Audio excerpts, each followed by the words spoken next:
Hello, everybody, and welcome to Day Job. I am your host, Code Marvelous, and we are going to be playing some Netrunner. We got ourselves an opponent. We are playing this deck that went undefeated in the Nisei Standard Tournament. And you can see that deck in action on my Top Cut stream.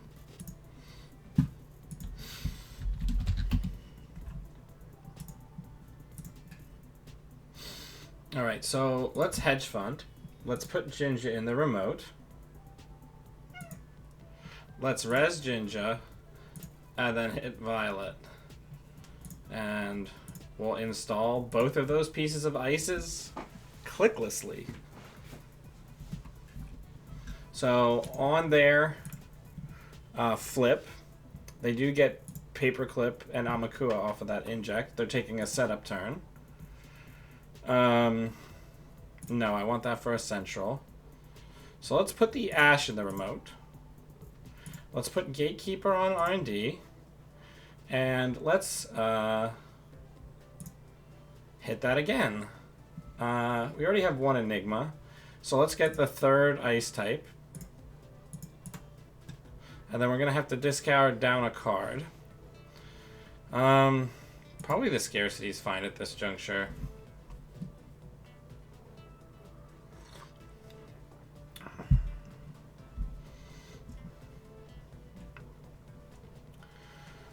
So now what we're going to do is we're going to put this in the remote. We're going to put the Enigma on HQ. And we're going to IPO so that we actually have enough money to res everything.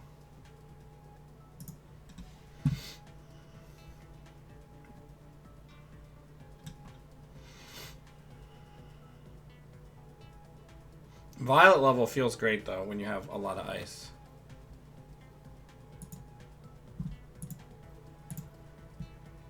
So no Blorchi, so a click is lost there.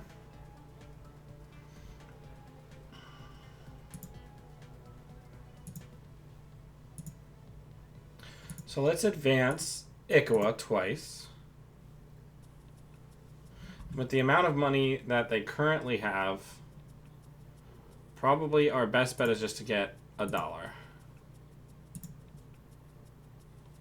Now they're going to have some number of stim hacks, but they're only showing one breaker currently. So they're not in a good position to contest here.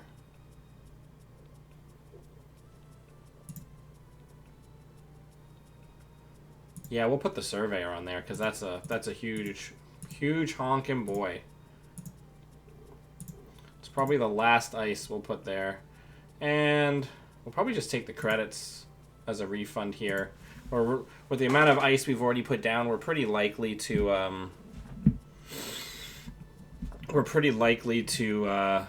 draw into agendas here.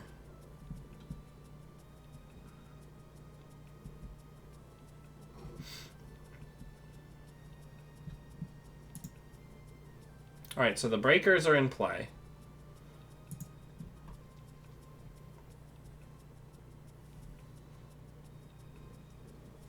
Balder is here.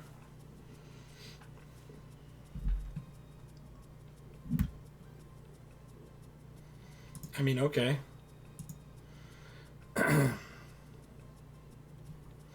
Yeah, reduce your max hand size.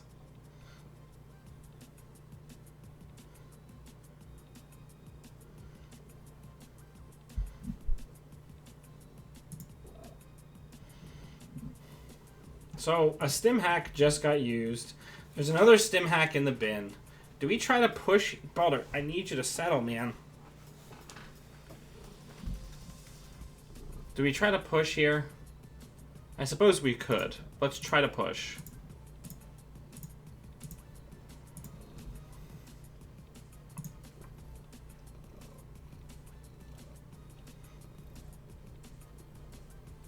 Let's eat up some of that cash.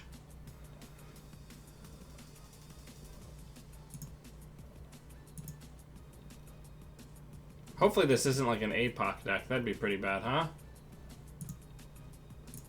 Looking like it is.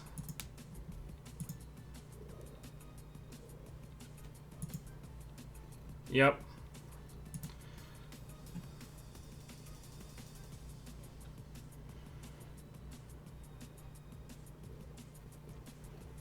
All right. So let's go ahead and put Gatekeeper on Archives. Let's put that on R&D, and let's put that on HQ.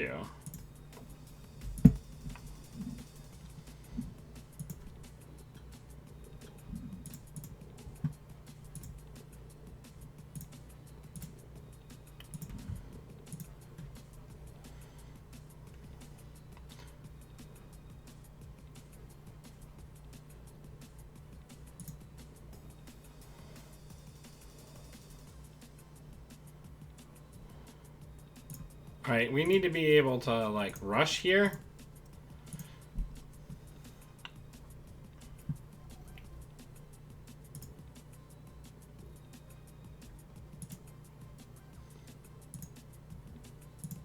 Yeah, spend your money. Does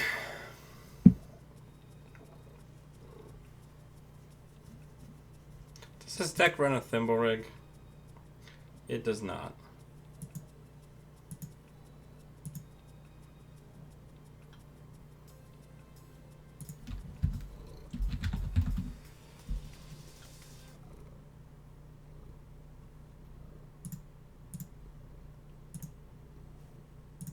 So they can't even trash this, which feels pretty great for us.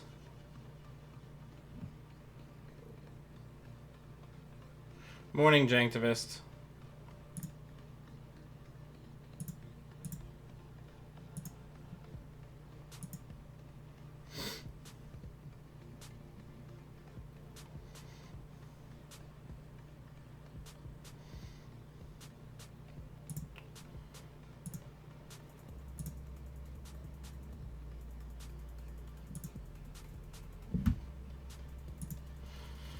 So we need to try to close. It's going to be tough.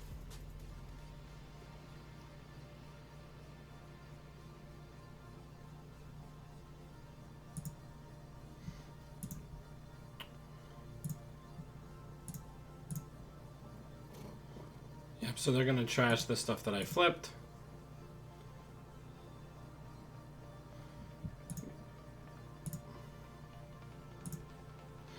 But notably, I get to do a brain damage here, which gets one of the copies of Apocalypse.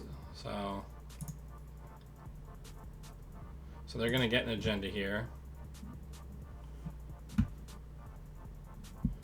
Let's draw 2 cards.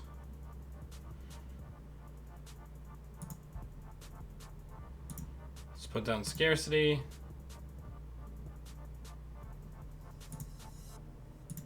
I don't know if we're going to make it out of this. I forgot that Apocalypse Vow was a thing, so I did not structure my ice very well in the early game, so...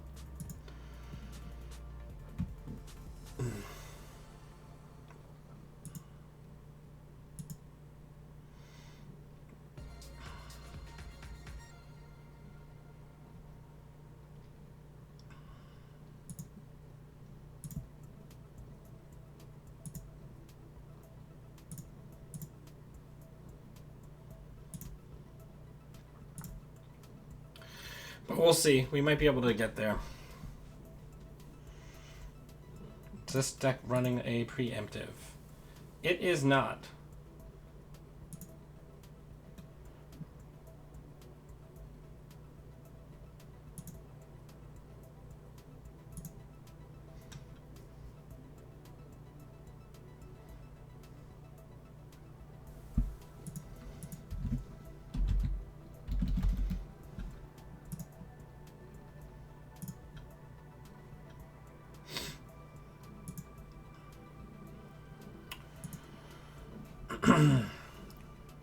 All right.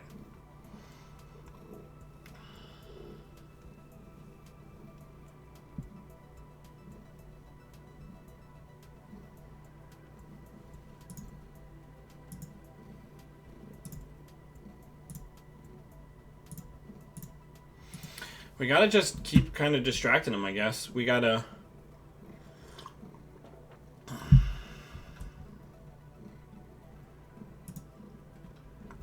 Yeah, I mean, I want all your money.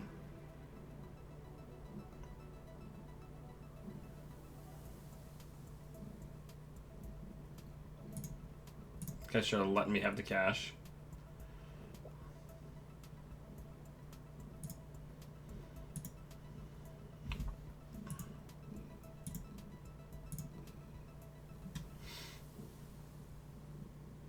So, that border control being rezzed is very good.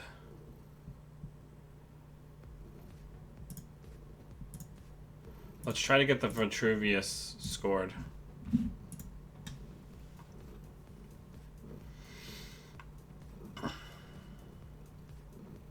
Actually, that was very stupid of me.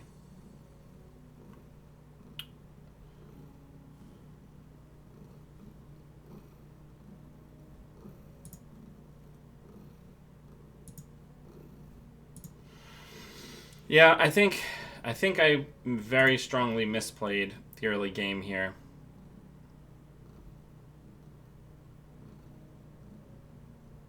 I don't know if we're going to have enough teeth.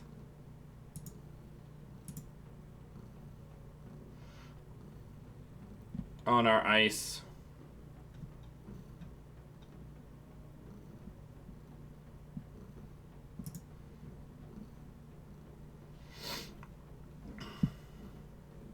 Yeah, I don't think we can do it.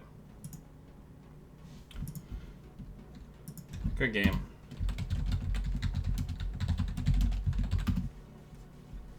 Yeah, I gotta remember that Apocalypse is a card that exists. Gotta be careful. Alright, so we're one down.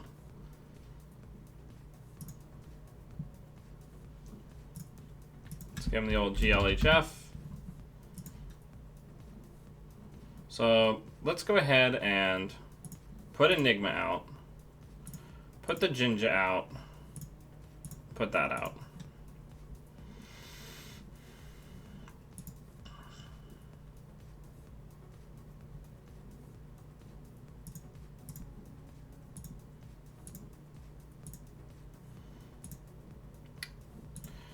Alright, so we got 3 different ice types there.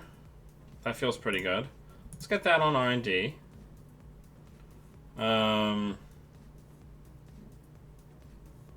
Put Scarcity down. And Violet. And we'll put a Surveyor on that remote. And we'll keep the other ones. The click compression on this deck feels really good.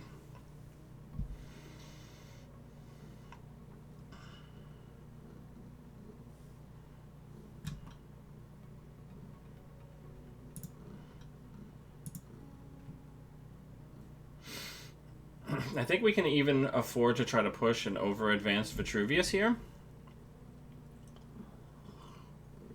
Ret run probably for the Ngolo, I would say. Which is going to be pretty good value, if not pretty taxing for them. So I think we're going to hedge. I think we're going to put this in the remote, and we're going to advance it once. Because if we can get a Vitruvius with a counter here, that's pretty good.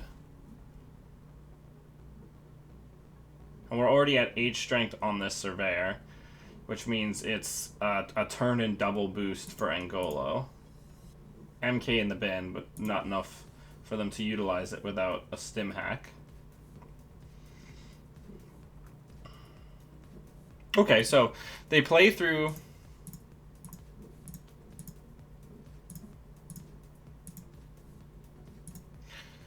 They play through the Scarcity with a Hacktivist to get some resources down, including a Same Old Thing. Multiple Same Old Things would lead me to believe that the restricted card is the tried and true Levy.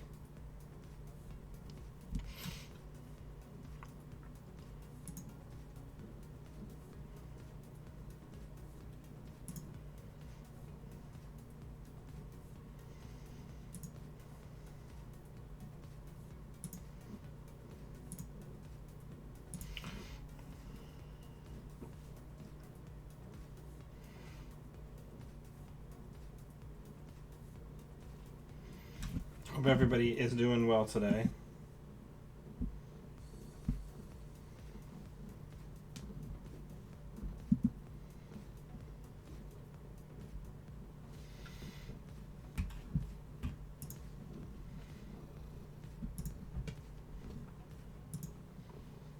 Alright, what click is this? No, we won't res.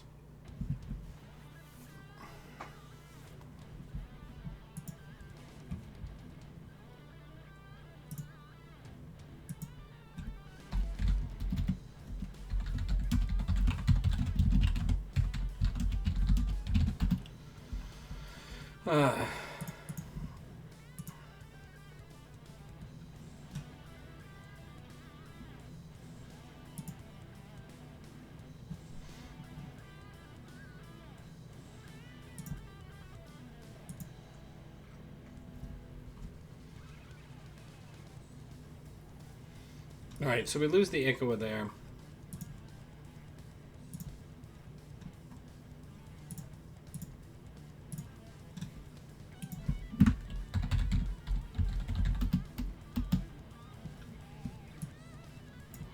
Let's put a Fairchild on HQ.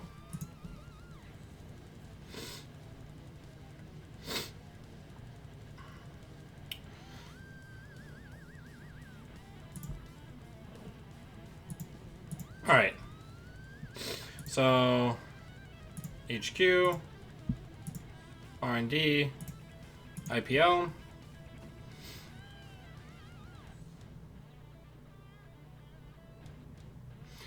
Now we have double border control on this remote, and border control is the outside, which feels very good for things like StimHack.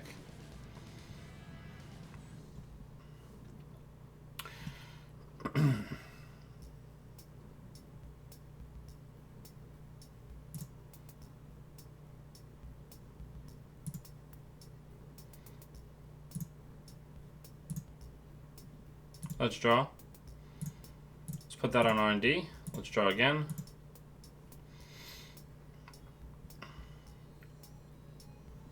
How many other hippos are in the bin? So, looks like they've whiffed on their console. Only one hippo accounted for. There's another one. So let's put that in the remote. Let's gain a credit. And let's hit scarcity.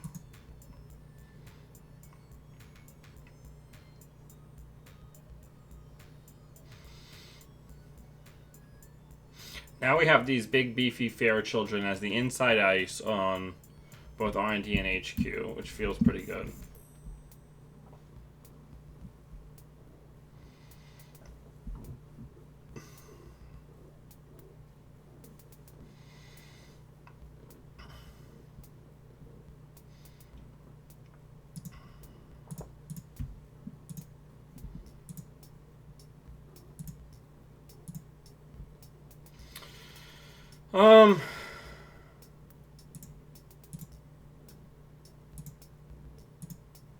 So we really need to be able to jam here in this window where they're somewhat vulnerable to being jammed out against.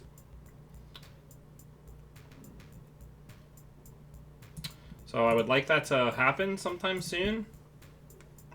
Balder, I need you to stop. You're like cutting me open. Stop.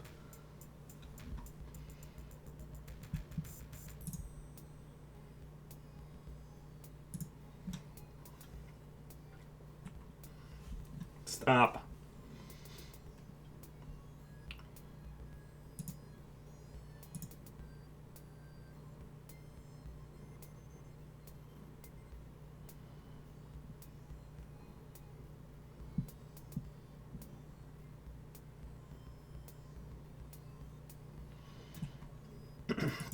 I mean, at least you had to break this twice.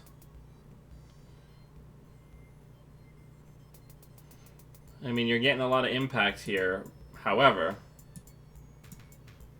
you're still not seeing any fresh info. So, I'm pretty okay with it.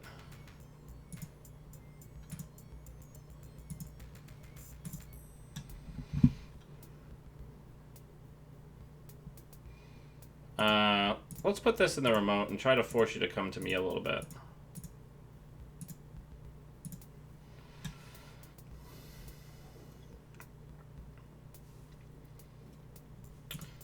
And a lot of this ice that's being destroyed, these are things that we can use our Vitruvius counter for, right? Come here. You can hang out here. But not if you're gonna keep, like, trying to cut me, man.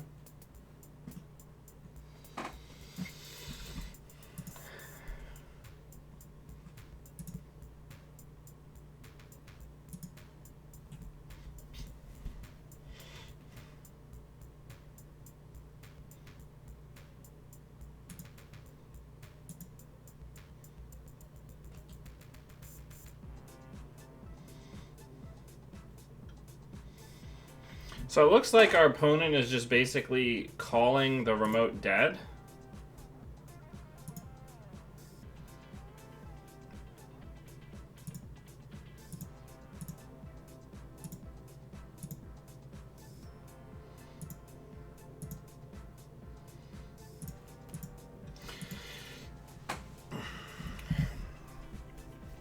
Which is not ideal. So they're rebirthing into Omar. They're levying.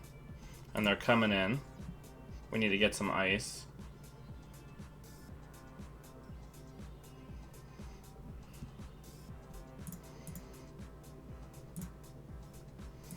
So let's put that on archives. Let's put that on archives.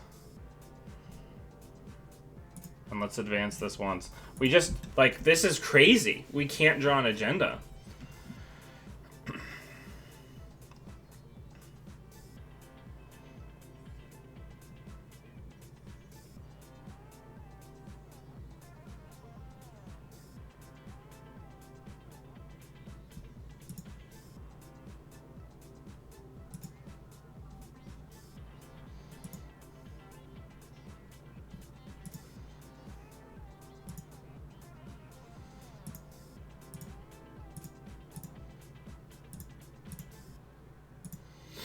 We have to jam next turn. We have to try to jam that SSL.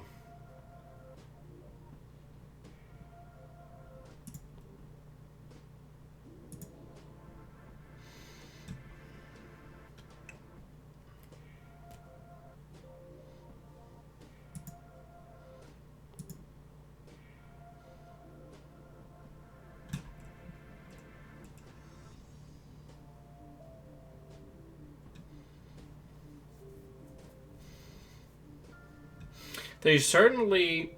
One thing that their deck is certainly doing is their deck is certainly completely eliminating the normal tax that high strength code gates have to Anarch. The introduction of Ngolo here is pretty solid.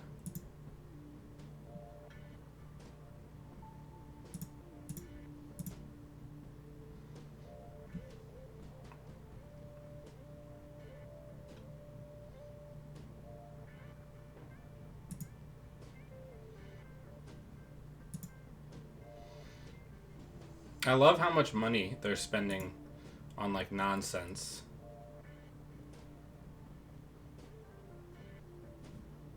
They have no multi-access besides being Omar.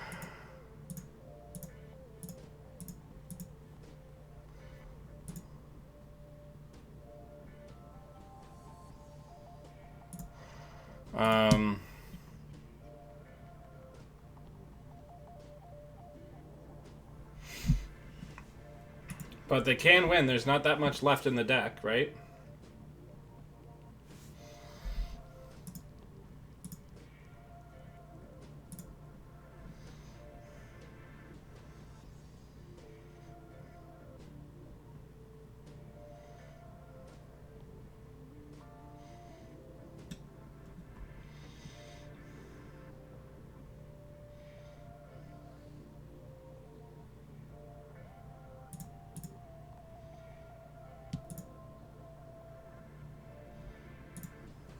Alright, we need to pull something out of the trash here.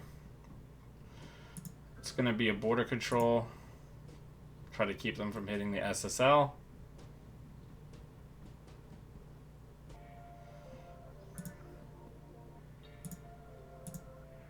Alright, so now we're going to put a border control on archives. We're going to put a surveyor in front of that. And we're going to put the SSL in the remote where it's going to be the safest. Now there's 2 more Ikawas and 3 cards, which is pretty gnarly and bad.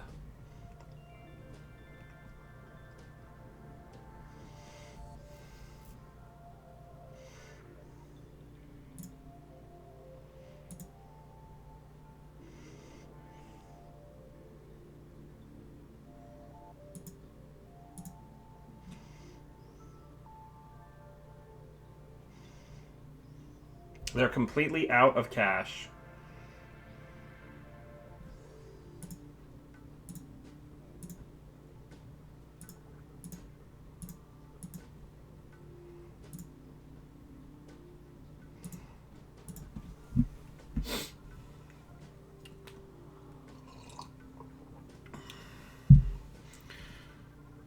So one of these two cards is the win.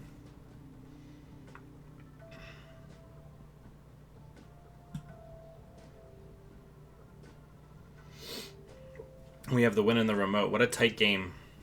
How's everybody doing? People are pretty quiet this morning.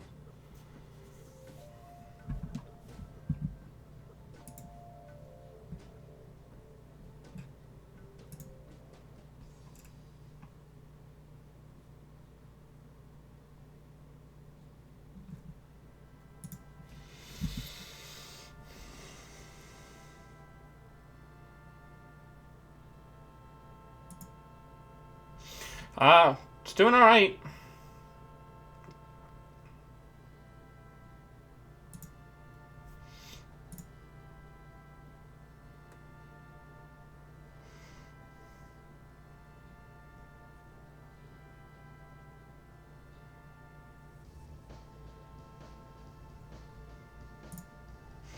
This is going to be tight.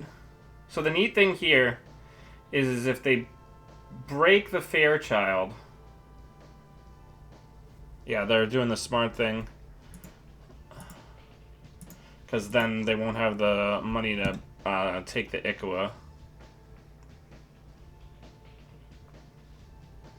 So this comes down to a straight 50-50.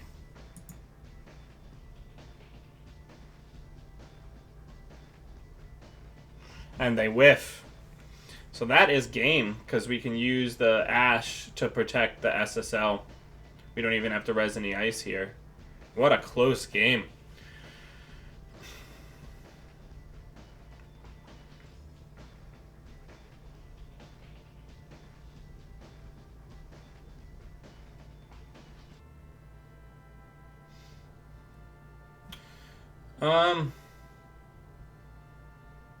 Yeah, actually, no. They still have one more chance. They have a 1 in 3 here to win.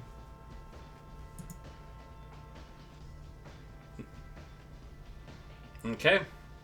Now they cannot win because the only agendas available for them to steal are Ikawas, and they no longer have the click to get it. So this is it. We won. What a tight game.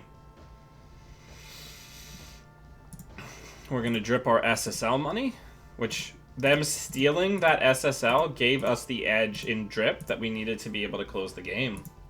Surprising.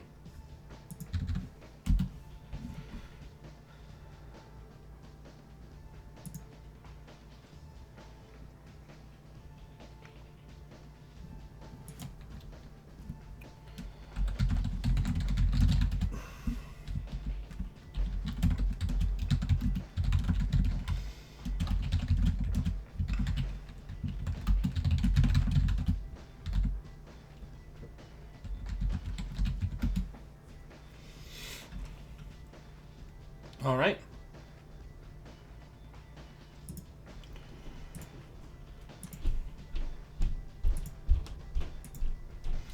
So we're 1-1 with this deck.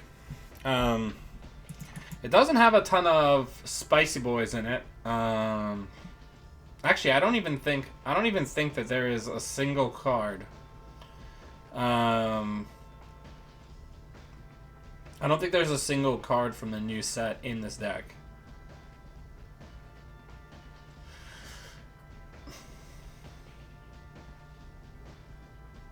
Which is fine. It's solid on its own, right? The only thing that I could conceive of is fiddling some ice around so that you have like maybe 1 or 2 Hagens, but even then, I don't think that that's a must-have, right?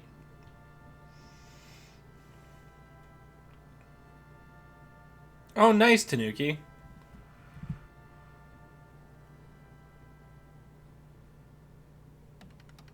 Yeah, they could have stim hacked the remote, but they were worried about it being the Ikawa, and in the case of the Ikawa, they would need the click to be able to get it, right? Yeah, Tanuki, I really like the lore bits and the kind of like what kind of character I am, rather than this is my class. Like, this is how I do damage focus of the Android system. But yeah, give me 1 second. I want to drop y'all the link to the tournament from yesterday.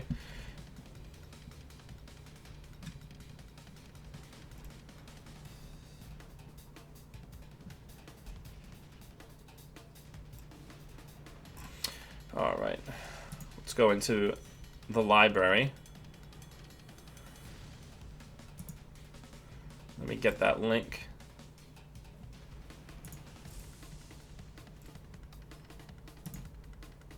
So here is, right, my sounds.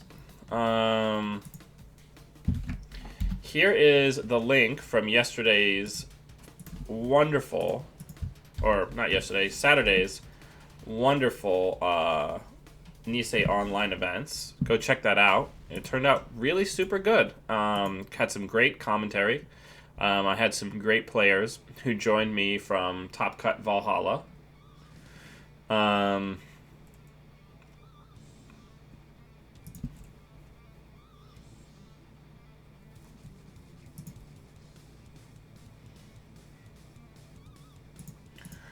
Why isn't it giving me the ability... Oh, there we go.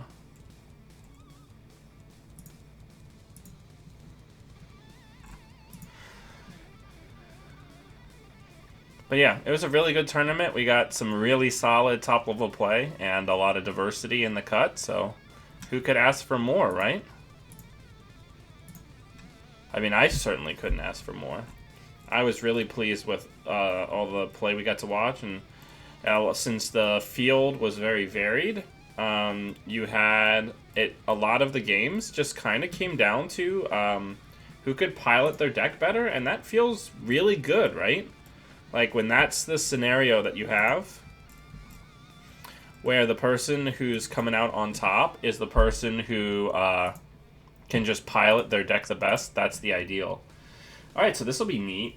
We don't have a lot of triggers for Leela. I think we're going to keep this because we got the Scarcity open with a lot of ice.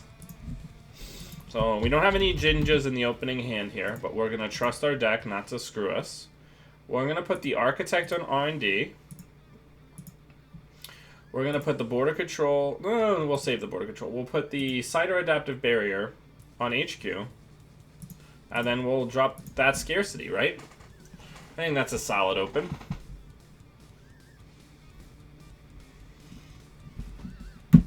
If you want a good fantasy game that has a lot of opportunities for more mature and like more developed roleplay, I strongly recommend The Burning Wheel or Dungeon World.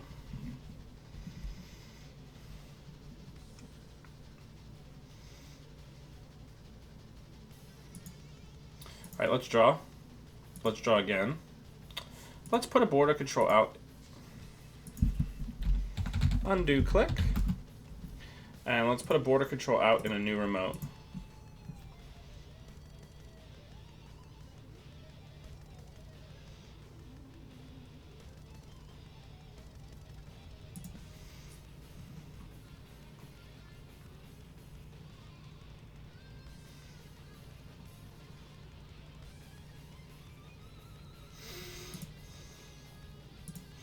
So let's put that in the remote and just get some money. It would be better to have the Jinja, but beggars cannot be choosers.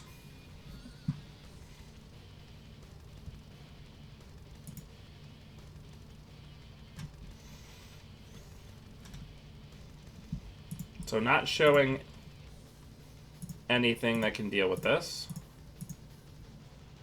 So we'll boot him out.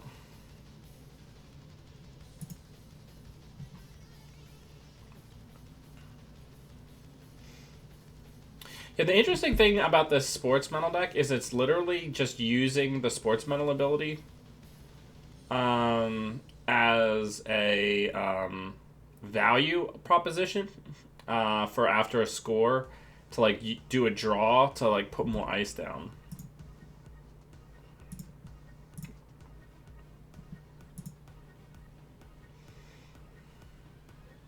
Hey, Fluffy Cat, welcome. And running parallel, welcome everybody. So I've telegraphed that there's an agenda in our hand, even though it's not super duper likely. Oh, they hit it, but I was gonna say it's not super duper likely. So let's just get the money, right? Let's get the positive tempo here.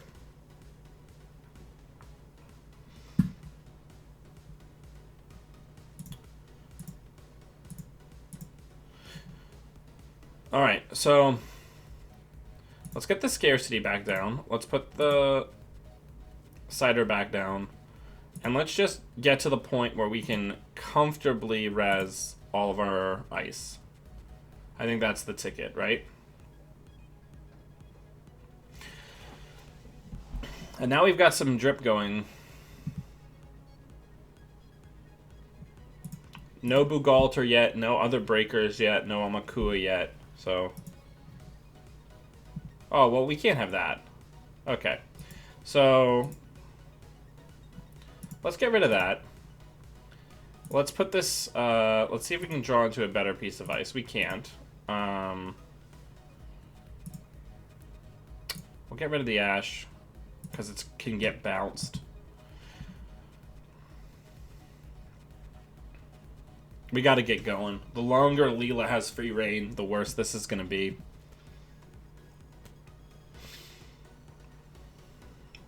I'm really hesitant to put a surveyor on archives just to slow down the security testing, but I also don't want to dedicate a cider adaptive barrier to archives. This is very tough.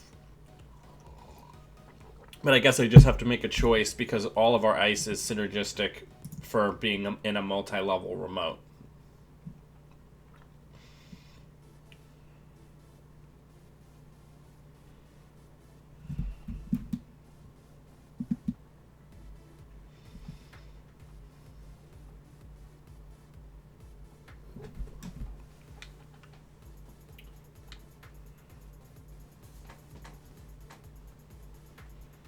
All right.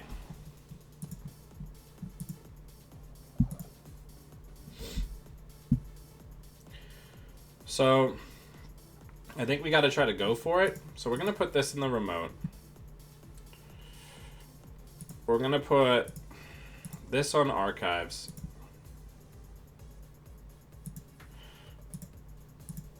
And we're going to put both of those down for free.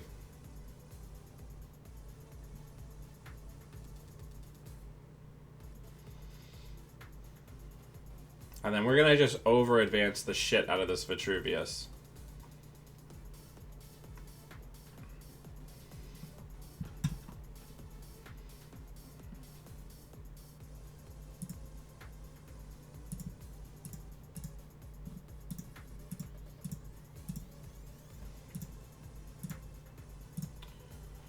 Gotta kill those pad taps on sight.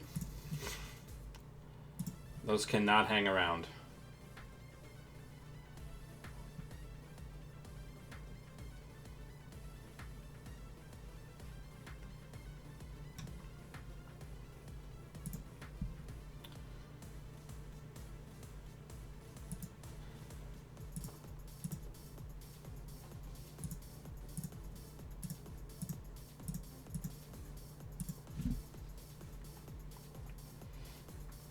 Just trying to eat up your clicks. Are you comfortable, man? I mean, I wouldn't want you to be uncomfortable, you know?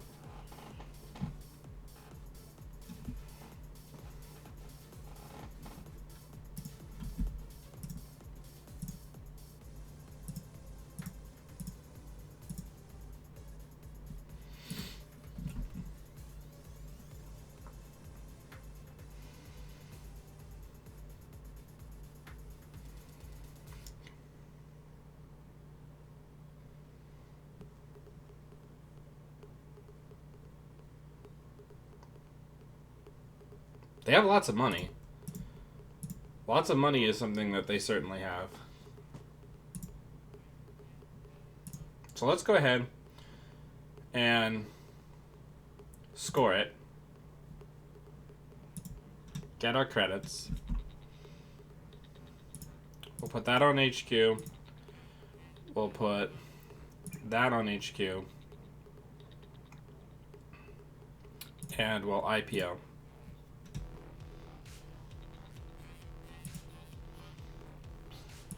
That feels pretty good. Because now it's just about the number of breakers that they currently have access to, right? Because right now this cider is sitting at 7 strength.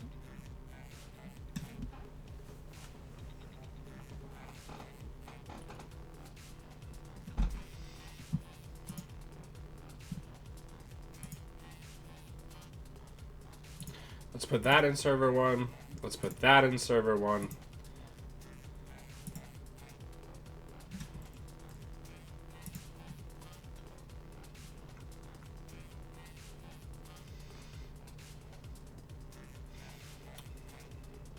So I wonder when the exploratory run here is actually going to come through, right?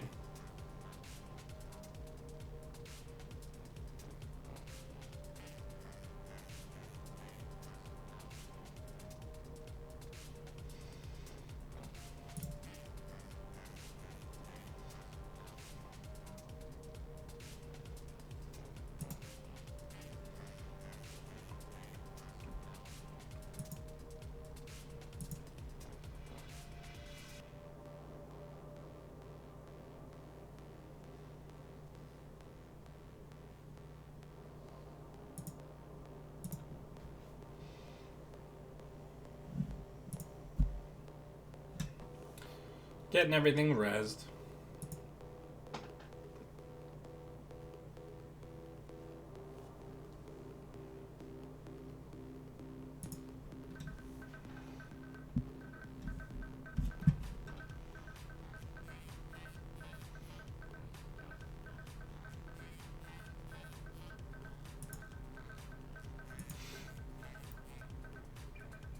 I mean, it's really strange. Our opponent seems really focused on having lots of money, but I don't know what for.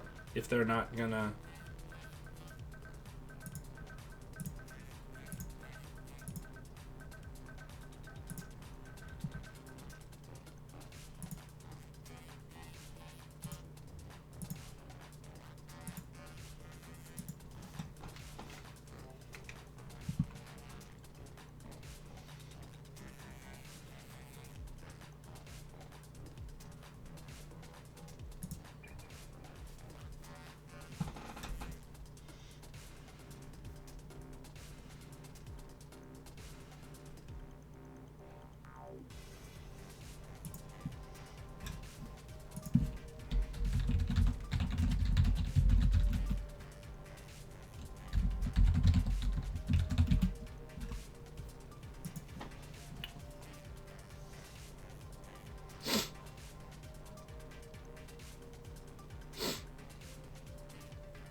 Yeah.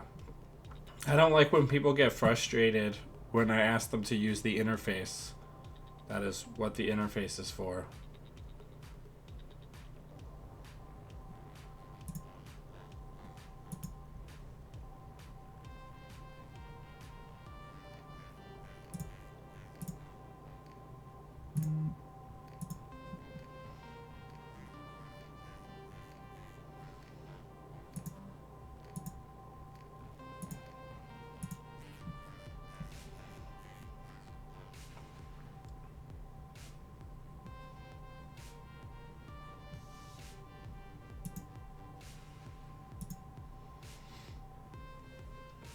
I don't think we're in good shape.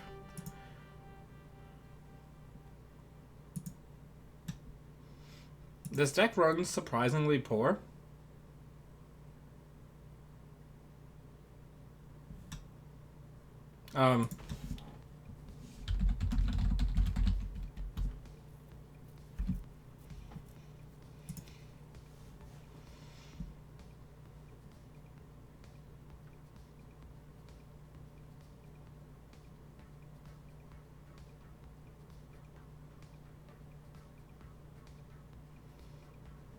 Our opponent has what I would classify as a frightening amount of money.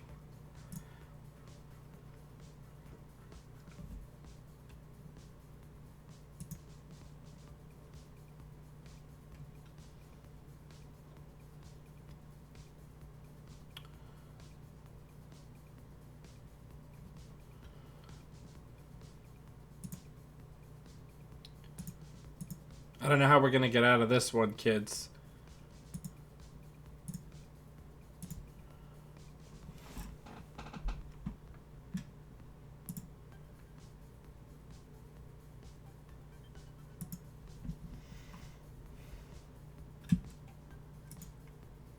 We need to get Matushak in here so he can show me how to not suck at this deck.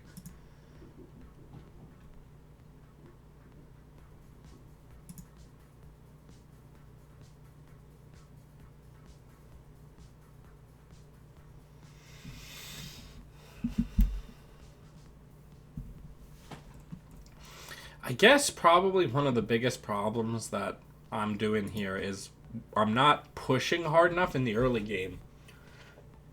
I think I'm probably giving the runners way too much time to set up. I have to remember that runner board states are more fragile than I think they are. Right?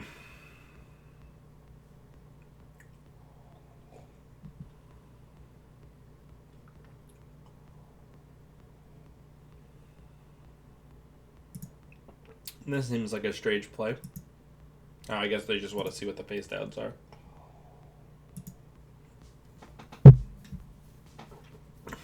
Yeah, I don't think we're making it out of this one.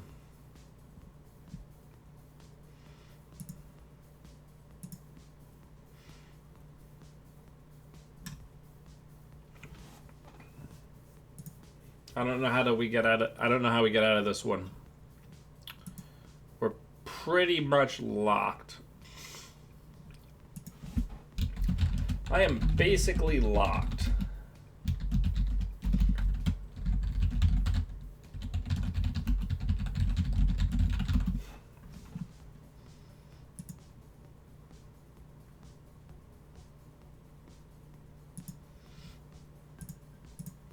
Alright, I think I need to go faster.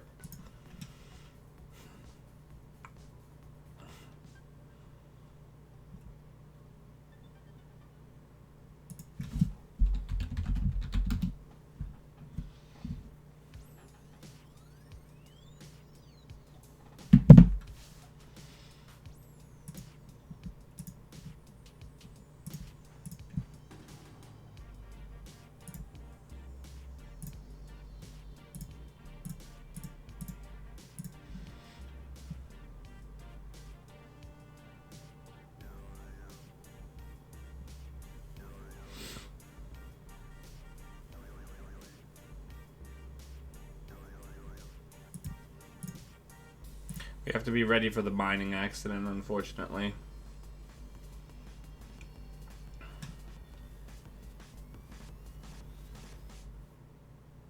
Ooh, big overdraw there. Got their breakers, so that's pretty okay. Let's put this in a new remote.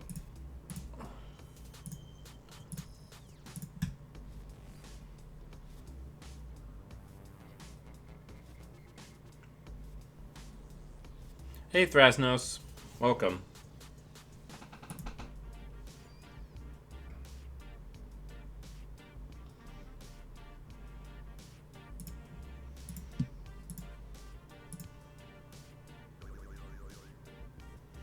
Alright. No paperclip in the bin. I think we try to jam. And if we get punished, we get punished.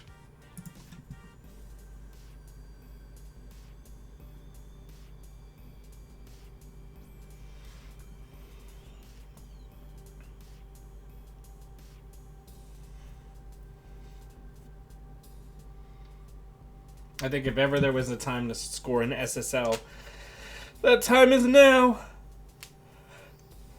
Now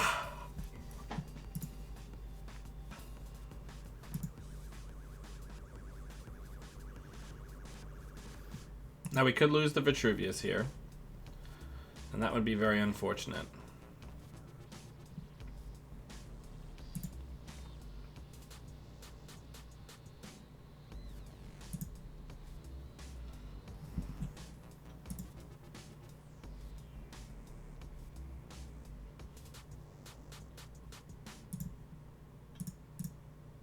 So let's go ahead and advance, advance, advance. Score. Get the creds. We're going to need to put a gatekeeper on HQ, I would say. So I think probably what's going to happen here is we're going to... Well, of course we're going to get our money. They're still not showing a barrier breaker. So maybe we just push here. Yeah, I think maybe we just try to push. Get up to 6 points pretty fast. Because they're still not showing any ability to break barriers. So now we're at 6 points.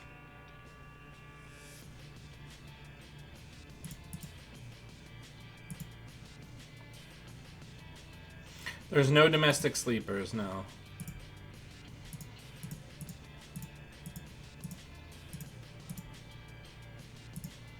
And here we're probably going to have to get rid of the Fairchild 3. It's the thing we can least afford to res.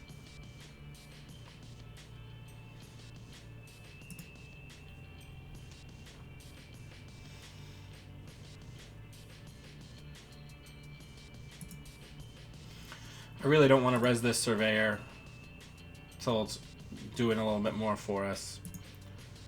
Alright. So I think we'll put a Gatekeeper on Archives for the Omar turn. We'll put an Enigma on R&D. And we'll put a Scarcity down.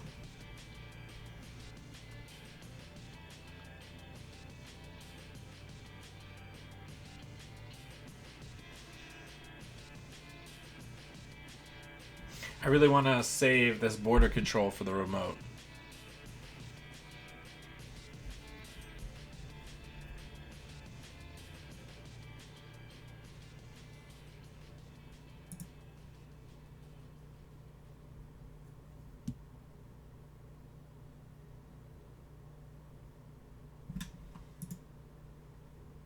They keep whiffing on their injects. Page Piper is certainly going to help.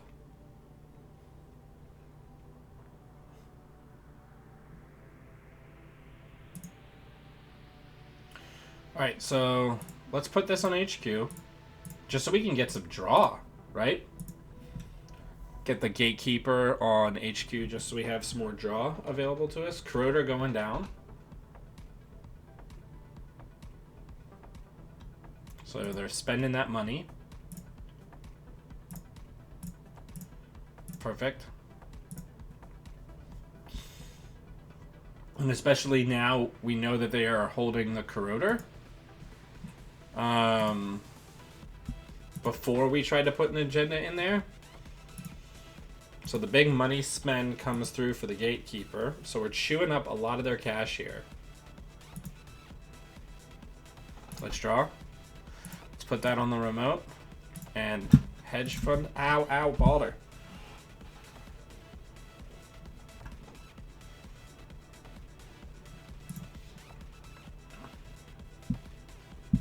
I'll res the Surveyor here. Force him to go get MK, paying a total of 7 real credits.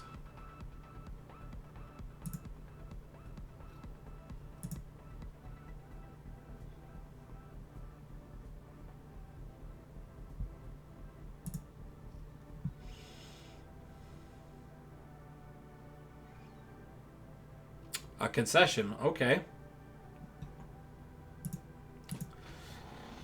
I don't really think the game was over there, but okay. We'll take it. We're now 2-2.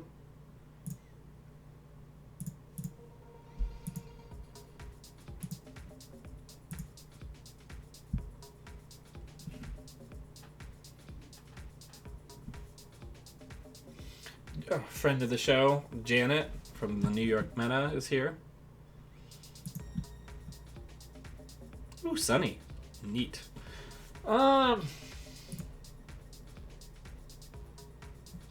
I got greedy for a good opening hand.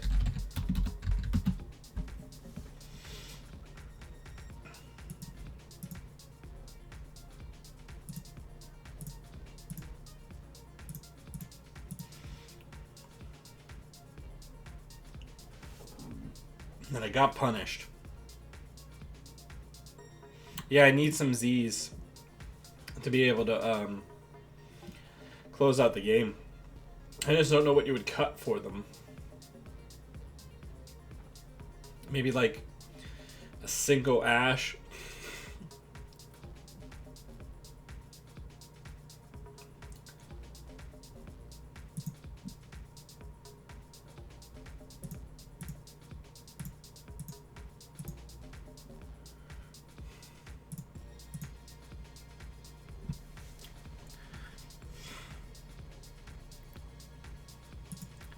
Hopefully she'll hit the SSL here.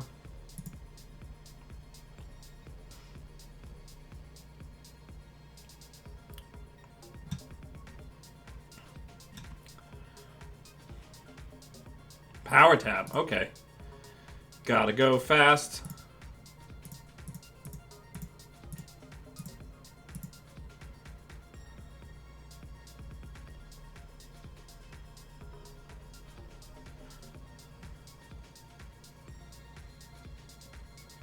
Yeah, I think I'd probably put in 2 domestic sleepers and like a preemptive.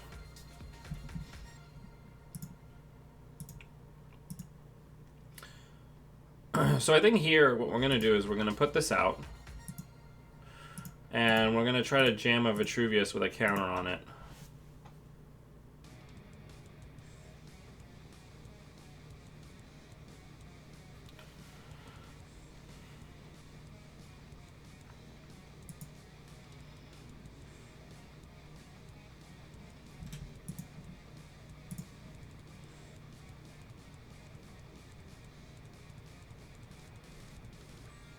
Yep, that's all yours. Here we're going to advance, advance, advance, and score. We're going to get the credits.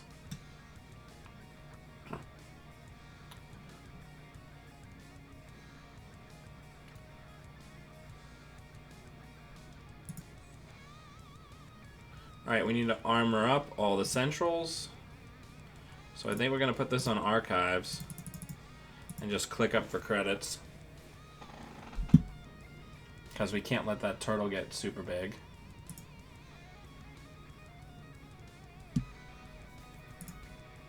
Let's draw all the cards, kids.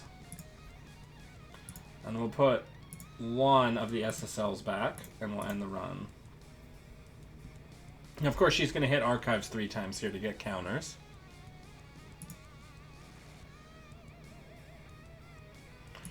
Yeah, border control is very good. I don't think it's too good, though. There's a lot of ways to get around it.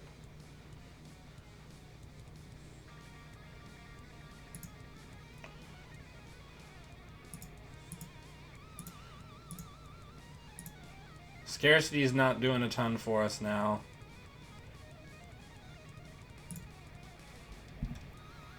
We need money.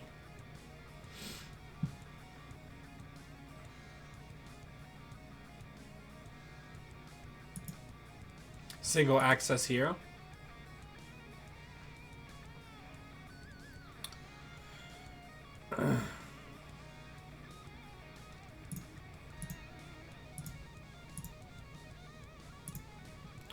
All right, we're getting set up.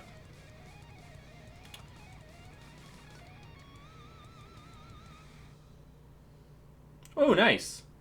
Another day, another paycheck.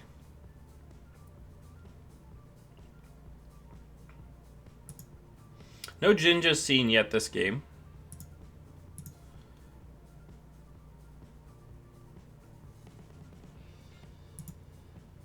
So she's going to get some huge money there. I want the cards. I want the acceleration. So this Ash is basically a dead card.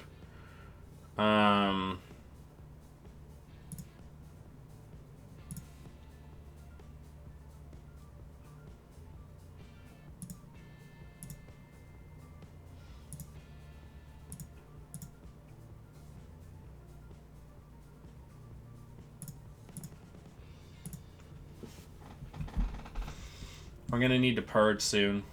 And we're going to need to overwrite this gatekeeper.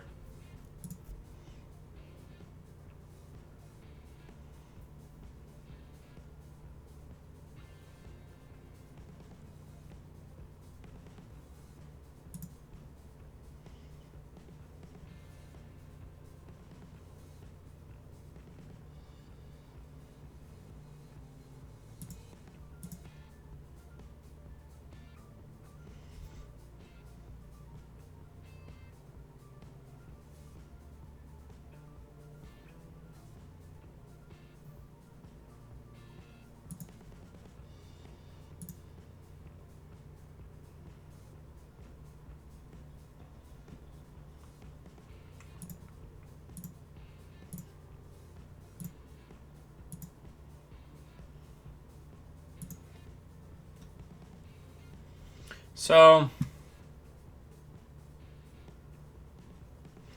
I think we're going to hedge fund.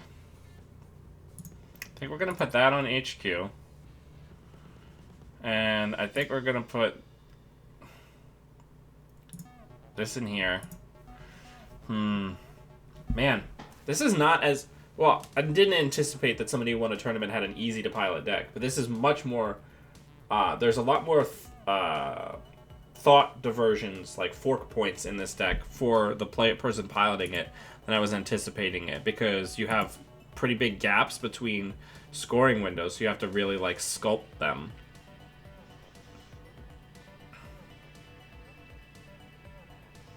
I think next turn we're going to have to purge, which means not firing this Rashida.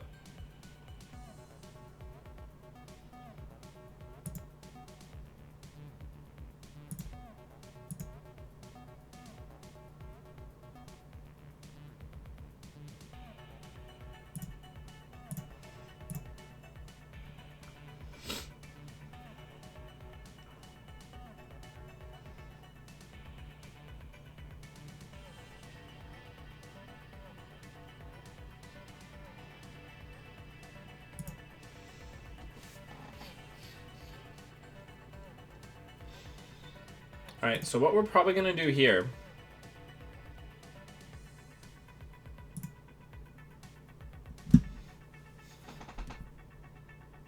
Oh, this is going to be a fire-all.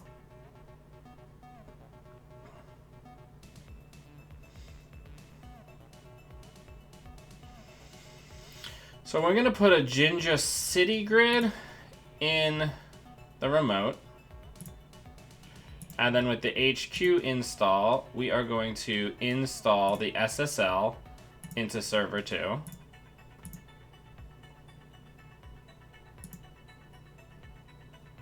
And then I think next turn we're going to advance it twice. And put another border control on it.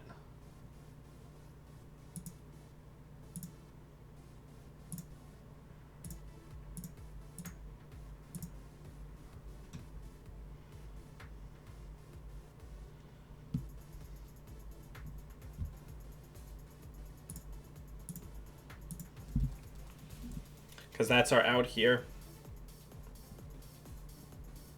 Working hard for the money.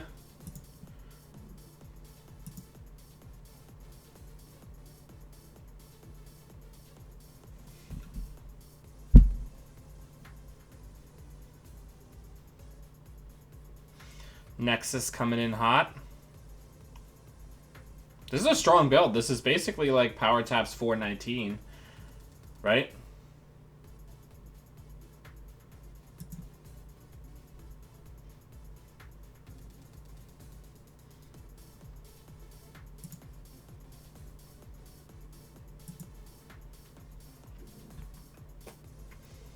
I want as much of your money as possible.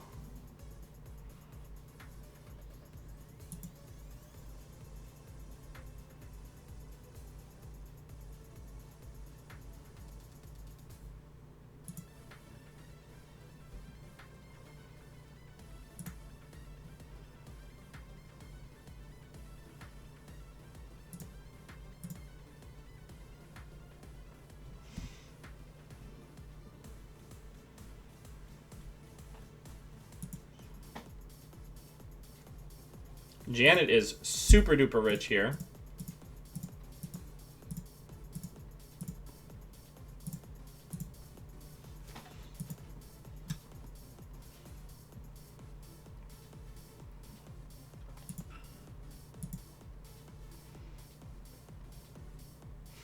So I think we basically have to trust the deck not to fuck us. And we have to use the Vitruvius counter to get the border control. Alright.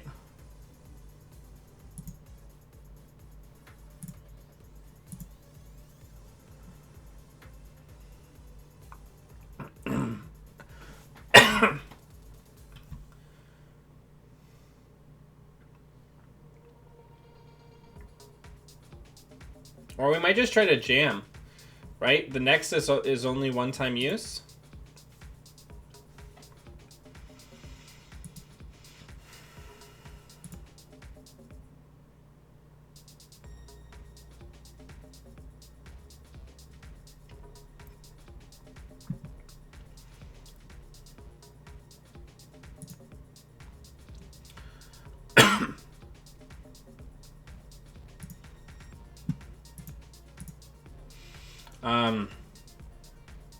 I think maybe we just jam, right?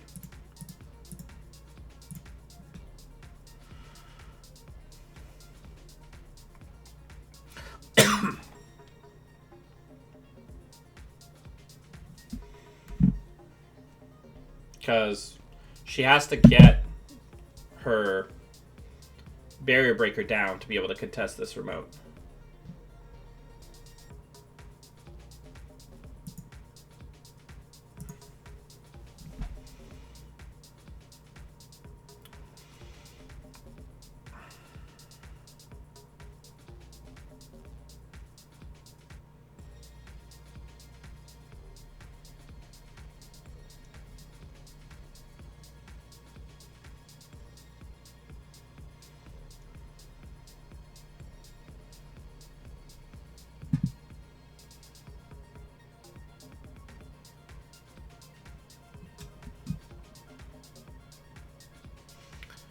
Um,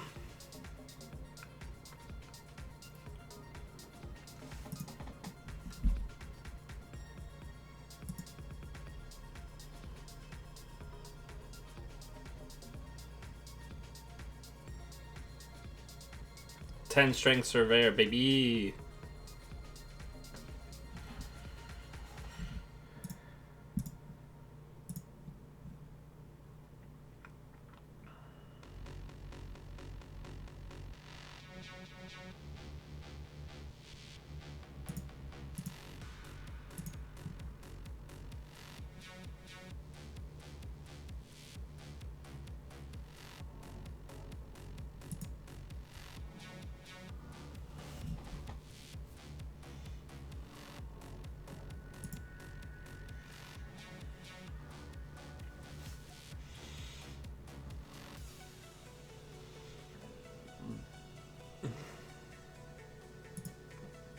Alright, so here's where the Nexus is going to come through, right?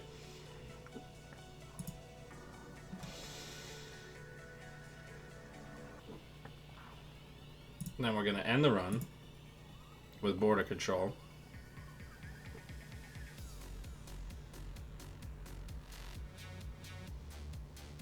Now, if they're holding it in their hands, then they're still not going to have enough clicks to steal it.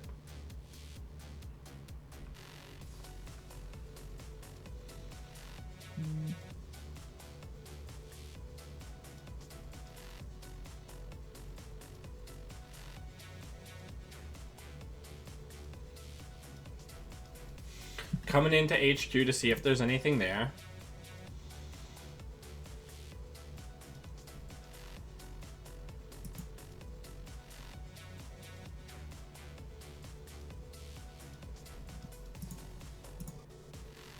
How many would I like to draw? 0. Oh, right, because it's going to give him a shuffle. Cute, but unfortunately, there's no agenda left that they can steal. So even if they do see an Iqua on the top of R&D, now they don't know what our agenda deal is. But that shuffle doesn't do a ton because the only thing we have left is an Iqua. And that's game.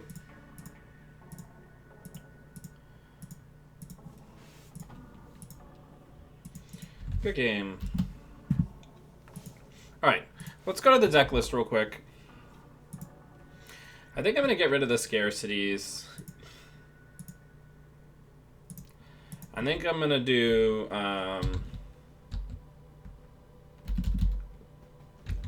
Domestic Sleepers. Not Bamboo Dome. Certainly not that.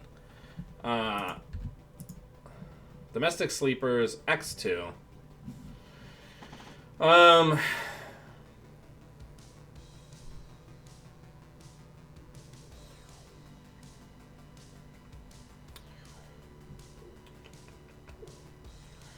How's our money situation? Not the best in the whole world. I'm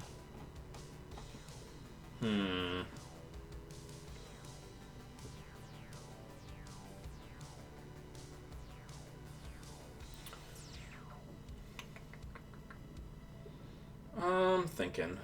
Sorry.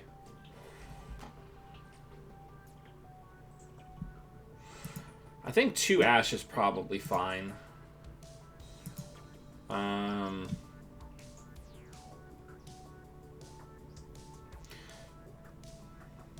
kind of want to do enhanced login protocol over scarcity.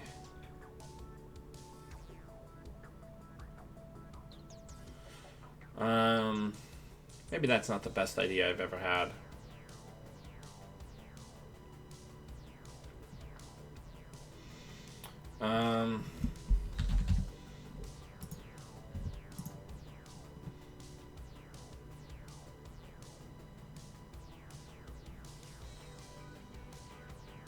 Let's give that a spin, right?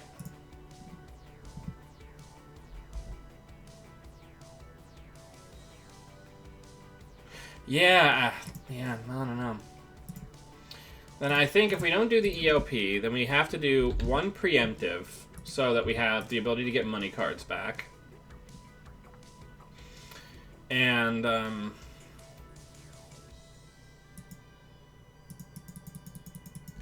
probably like 1 blue level. Let's try that out.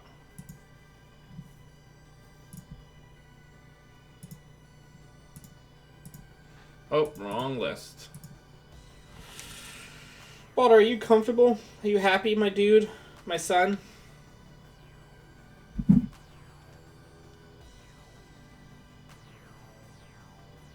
My terrible boy? You scratched me up pretty bad today. I don't know why you do this when I show you nothing but love.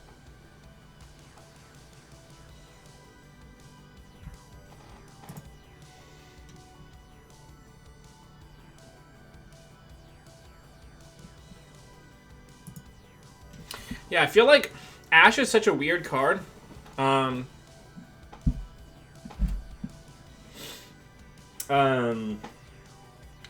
Because it's a card that helps us win when we have a shitload of money, but with the space between our agendas, we're never gonna have like a ton more money than any runner, right?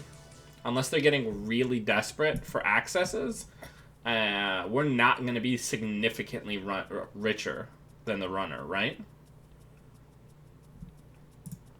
Actually, we probably don't even need preemptive. We just need more money.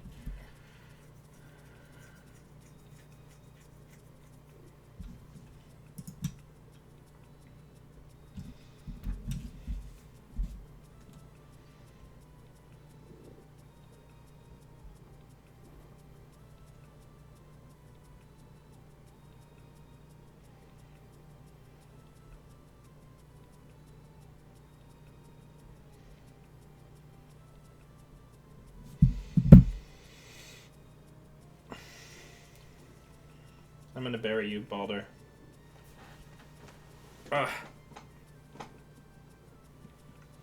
I have to put a blanket on my lap because otherwise you'll claw me to shit.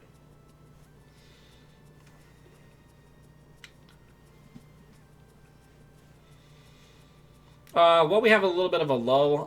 Reminder that tonight, around 9 p.m. Eastern Time, I'm running my Masks RPG here on the channel. It's a superhero RPG that we've been having a ton of fun with. So if you like tabletop RPGs, come check that out.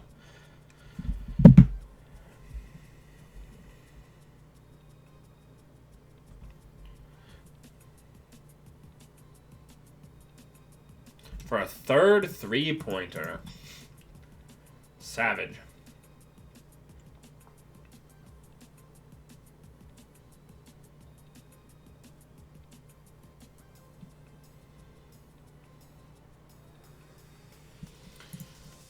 But Vitruvius is so good. What? Voting machine, initiative.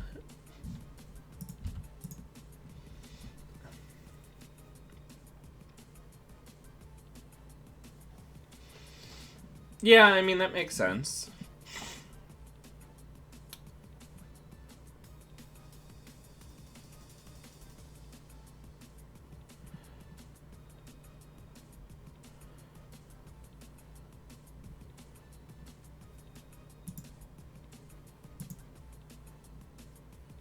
Okay.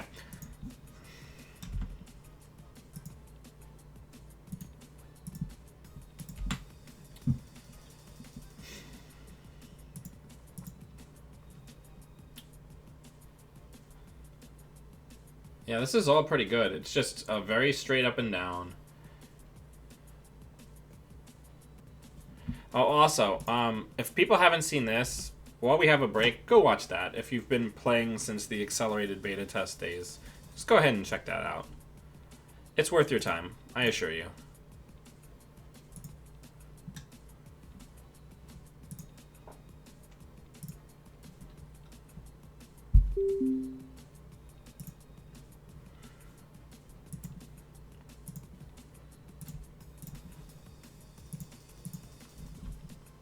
Alright, we got a gnat. They want to go fast. That was a shit hand, so we're going to throw that into the abyss. Okay, so I think we're going to draw once. We're going to give them the GLHF. We want the heart in the run on HQ for now. We want that on R&D. And that's where we're at.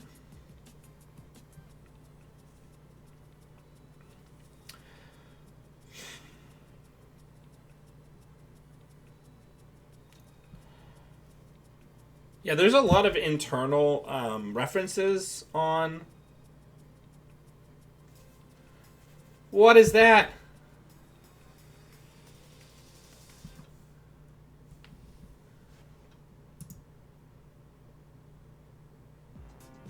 Let's put that in a new remote. Click for a couple credits. We're off to a slow start here, but it's okay. It's not the worst. I'm definitely going to be making the move after the upcoming tournament this weekend. I'm definitely going to be moving from Criminal to Freedom, and I'm going to definitely be moving from the Corp that I'm on now back to Purple. There are so many fun Purple decks right now. We just need money.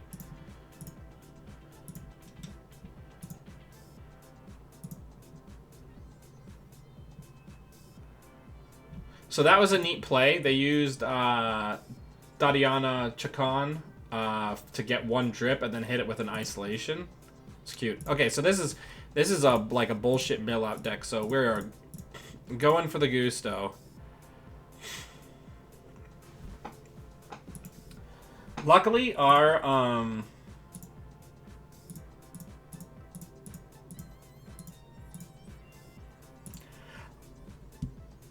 Luckily, our deck isn't super agenda dense. So we definitely don't need anything that draws us cards. So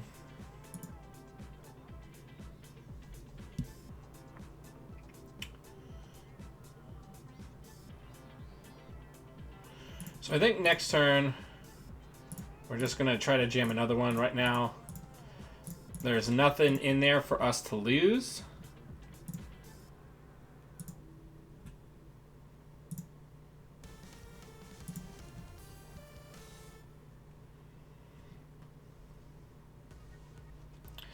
Yeah, because we just got to go, right?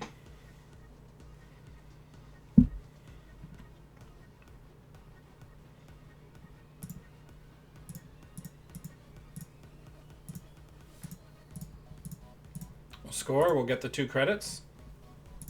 There is now an agenda in there for them to steal, so for one turn, they have the ability to steal that until we preemptive.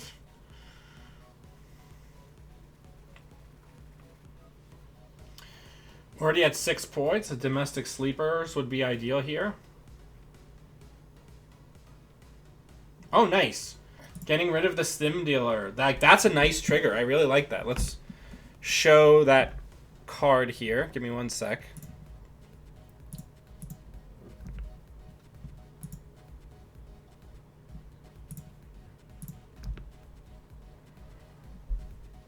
So isolation makes a neat combo with a lot of these Anarch resources that have these big old negatives. Alright, so let's install that. Let's advance once. And then let's preemptive the agenda back in.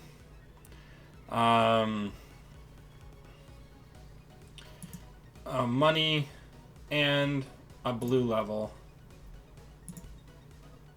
They gotta deal with this, right? Because we're threatening the win here. I would like to eat up your whole turn. So let's go ahead and res, gain 5. Res that.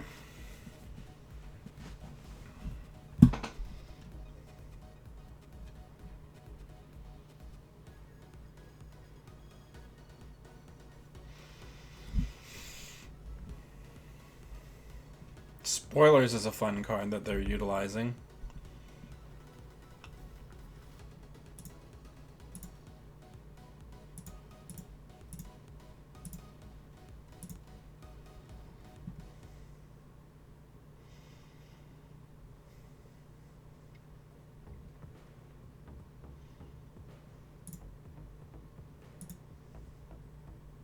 So we really just need to hit a domestic sleepers here. If we hit a domestic sleepers, I don't think that they can combo out in 2 turns, right?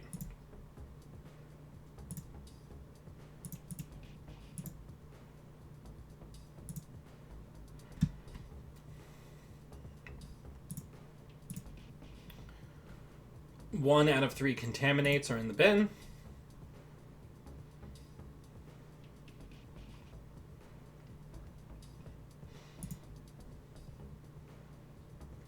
Because I'm pretty sure, I don't think this deck even runs any breakers, right?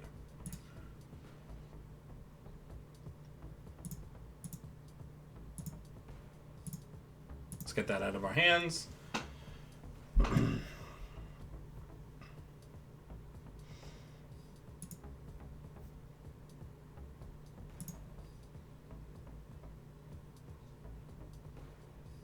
Oh, right, this deck has the black file and, whatchamacallit.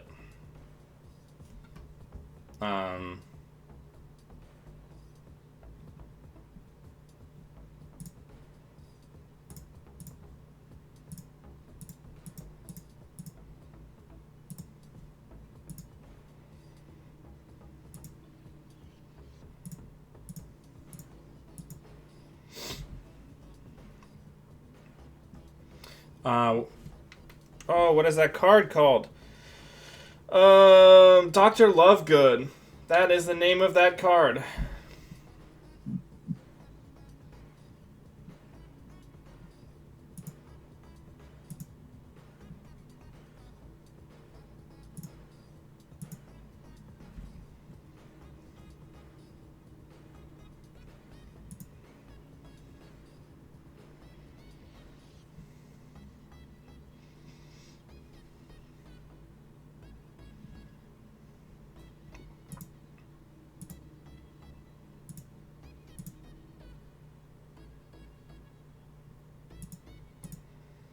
We don't really have to do much here.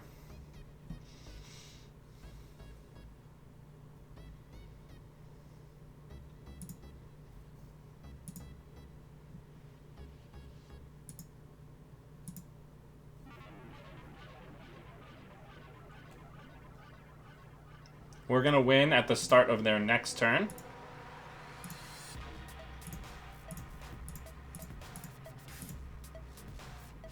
Because Black File's going to trash itself.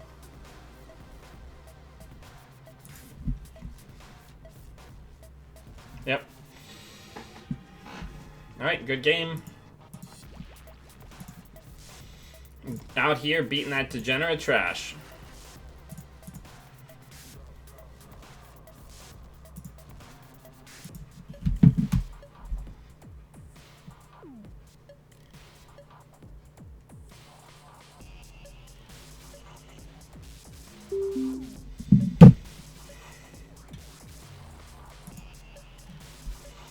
Ooh, another Leela. I don't like this hand.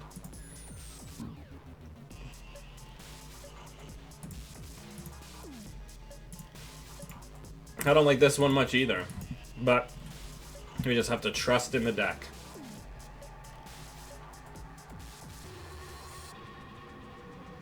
Oh, and a really good opener for our opponent there. We're in a position where we can pretty safely get rid of that pad tap.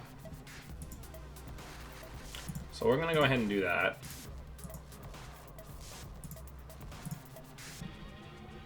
Pad tap's such a good card.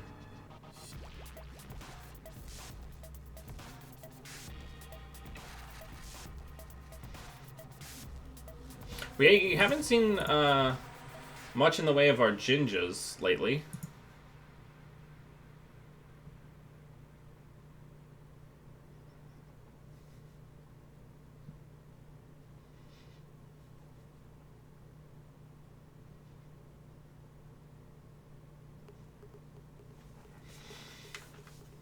Ooh, HQ interface and gang sign. Sounds terrible.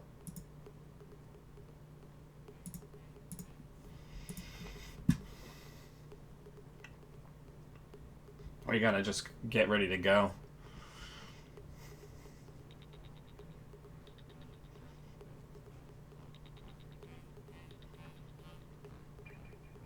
I hate these decks.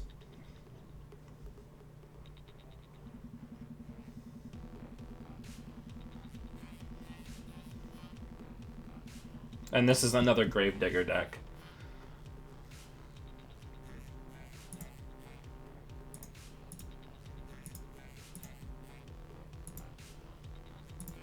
I kind of just want to put the voting machine initiative in the trash.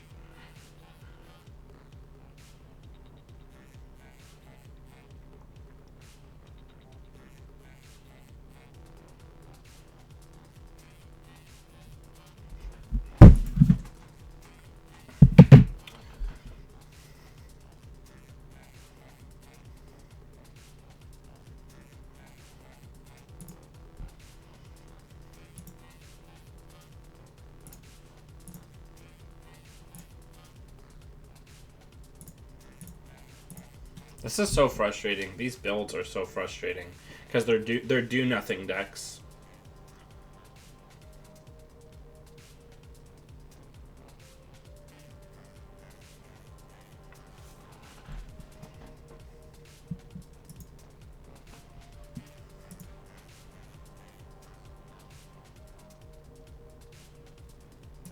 Yep, we're gonna get hit again here.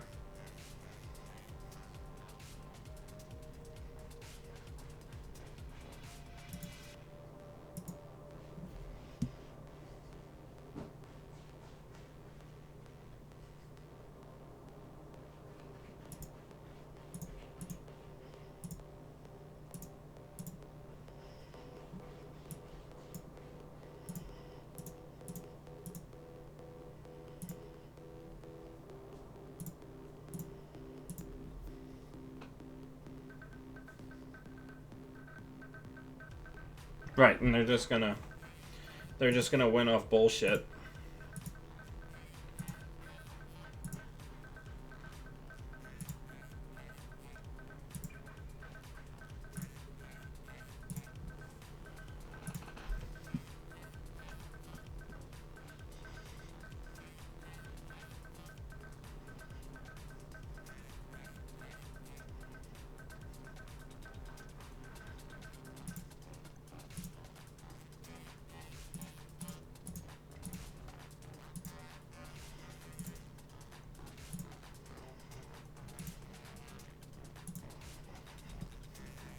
Yeah, now we can't score this without losing the game. God, I hate gang sign decks. Like, our opponent is not outplaying us. They're just installing cards in their back line, and that is a substitute for skill.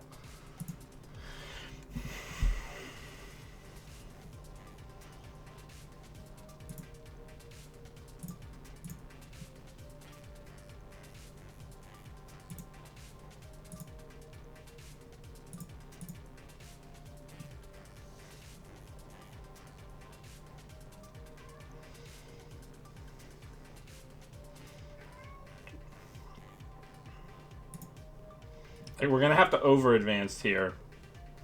And then I don't know what the fuck we're gonna do. I guess I'm gonna have to build like an auxiliary remotes to put this SSL in.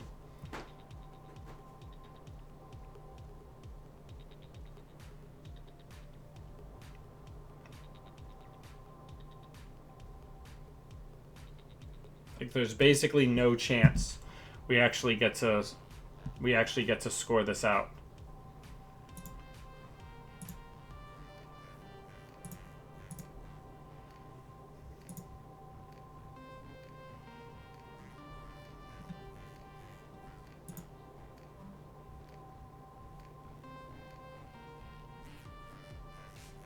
what is my out here? Right? Like, there's more or less no chance that we don't lose trying to score this agenda.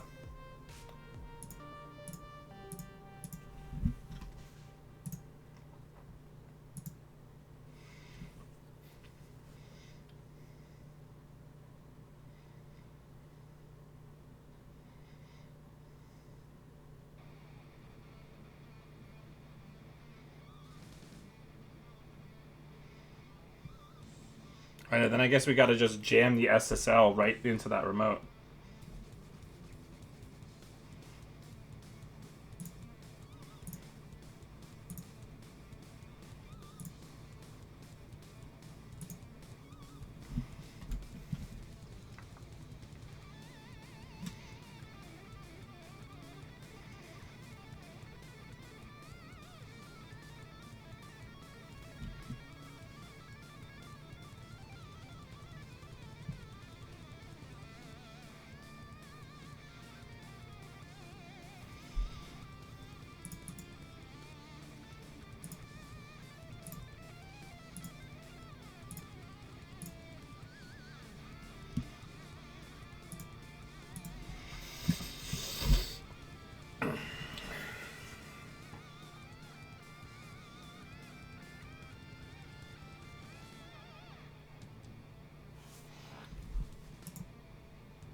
Right, and Contaminate is a 1 influence card, which is wild as shit.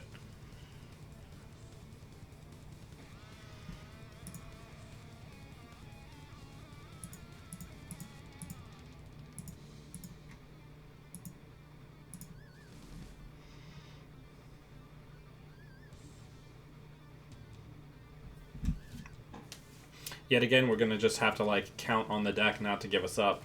Even though that's, like, statistically impossible.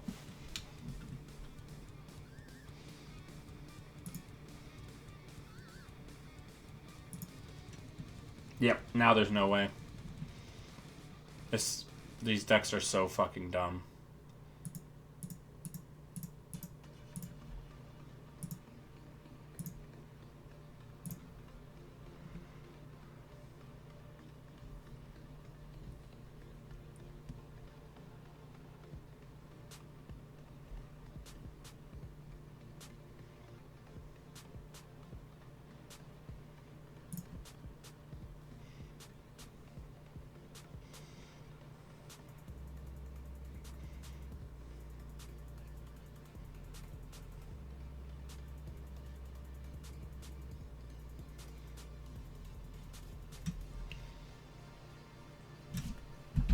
Good game, I guess.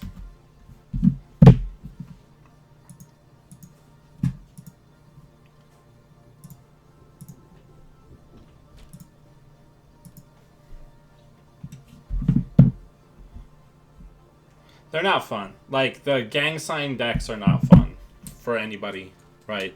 Like, it's literally, like, install runner. You have almost no interactivity with the corp.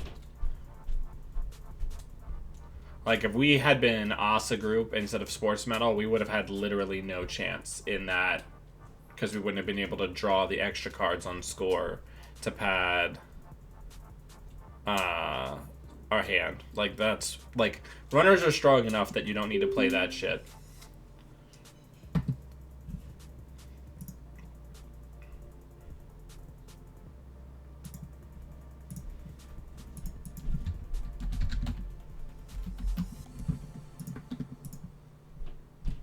Alright, so let's put that on HQ. Let's put that on R&D. Gaining credit.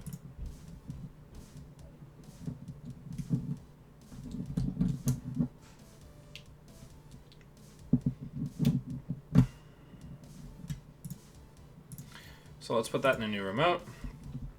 Let's put that in front of it. Let's res. Hit the button and whiff.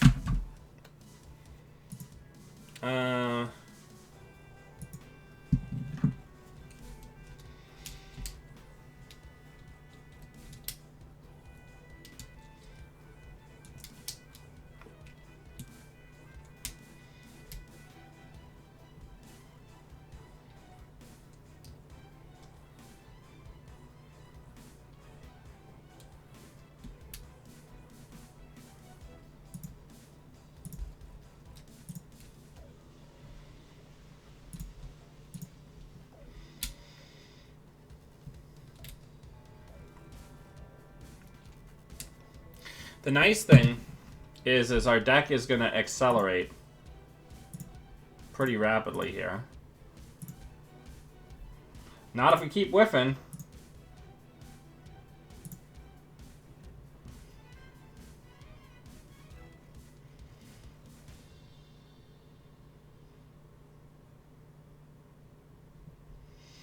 Alright, I think now's the turn.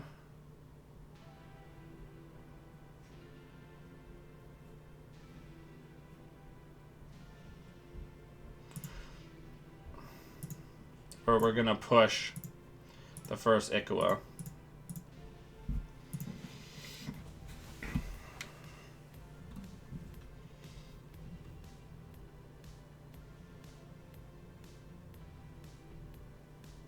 Because we just have this Cider Adaptive Barrier sitting very pretty at the bottom of this at 6 strength.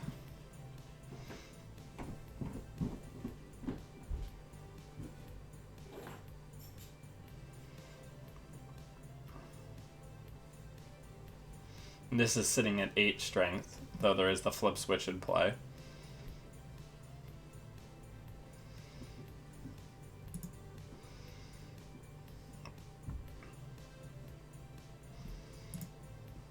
So, getting them to use the tools when they have the reduced return on it is pretty good.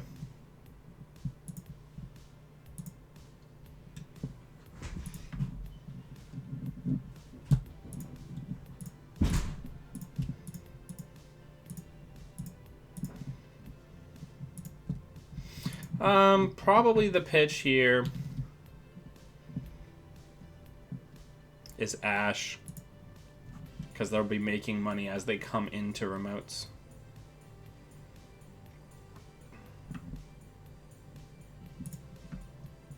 Let's put the SSL on the remote. Let's put that on HQ, and let's hit IPO.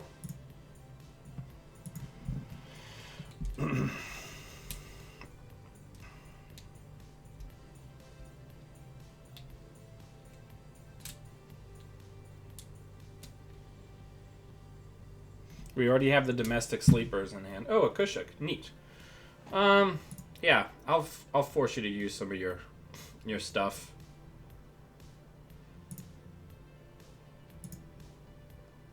Oh, because now you can't break that.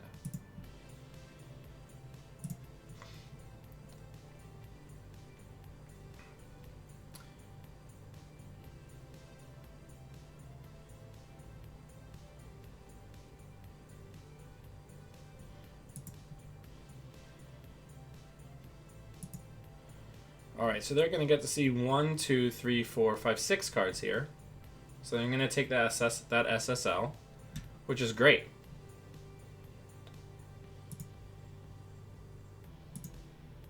Which gives us more money.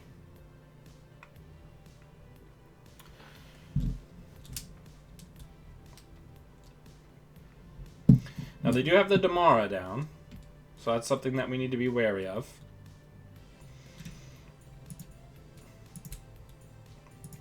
So we're going to advance, hedge fund.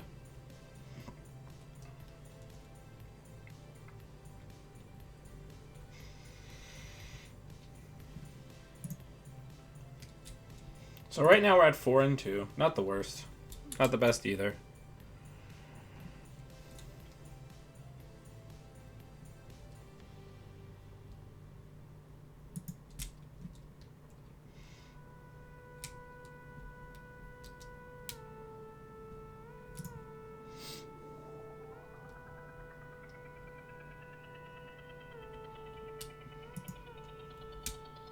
No, I'm sorry.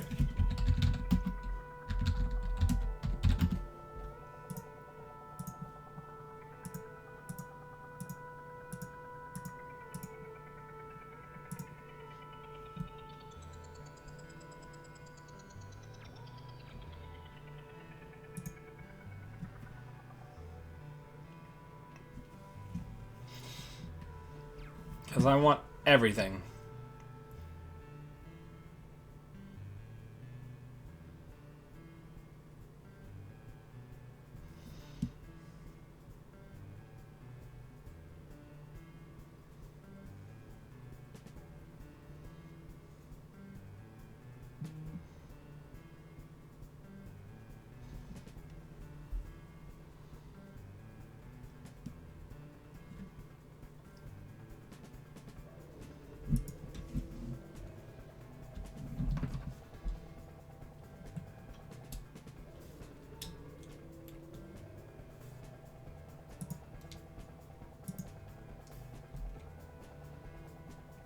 They're going to use flip switch here.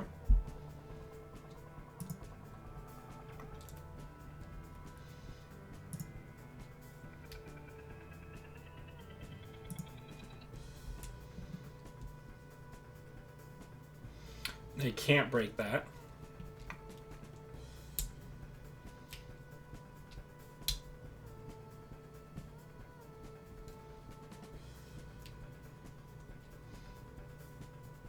So they're going to bypass. So then we're going to end the run.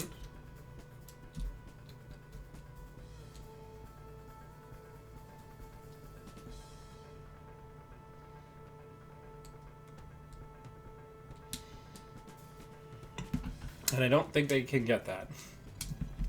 Which is nice. Because now we're going to score it and we're going to have double drips.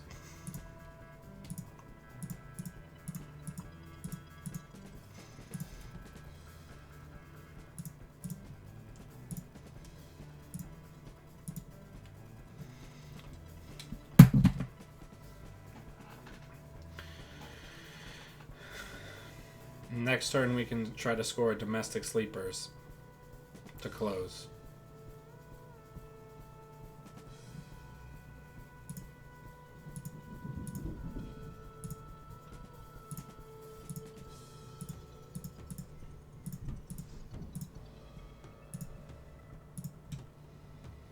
So now they have one turn to win. Because we got murder robots, baby! Yeah, it feels much better with sleepers in it.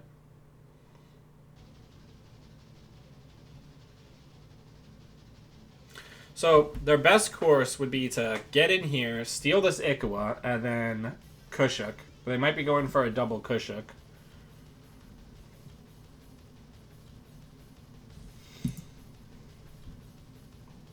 Two Kushuks in the trash, so they can't double Kushuk now. So I don't think that there's literally a...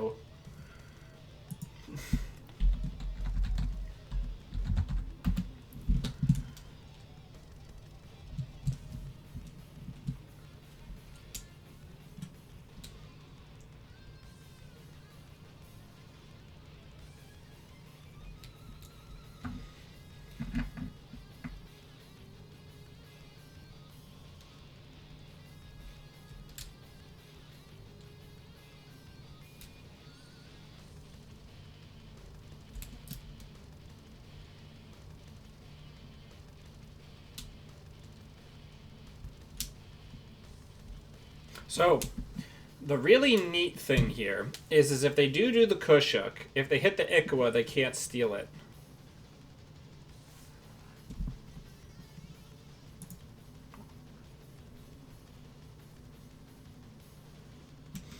And now they only have 5 one-pointers. So, it all comes up to the luck of the cards, Yugi. And they see the voting machine initiative. That's game. Oh, they don't access the voting machine initiative.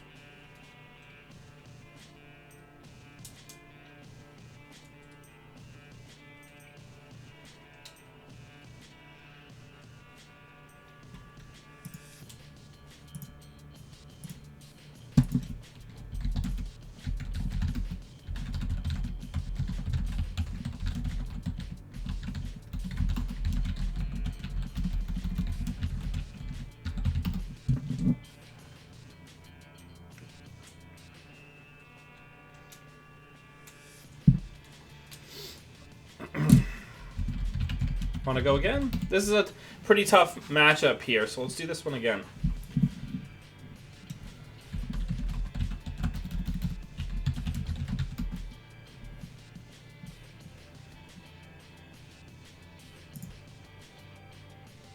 Yeah, sneaking in that lesser-known agenda.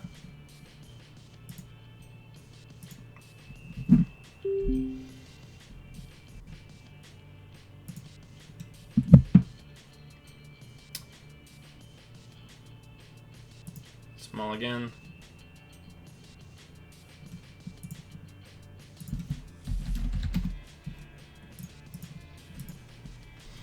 Alright, let's draw. Let's put that in a remote. And let's put that on R&D.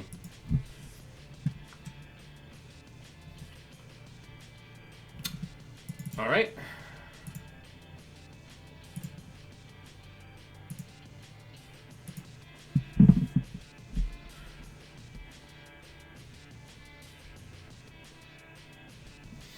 This deck is not easy to play. I challenge you to give it a shot. There's definitely a ton of power here, but it's not easy to pilot.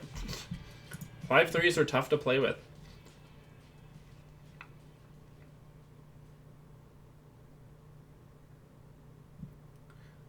Part of me still wants the scarcity. Like, part of me wants to do...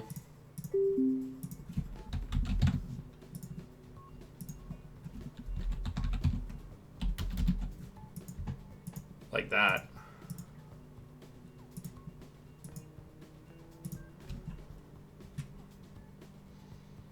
I'll keep this.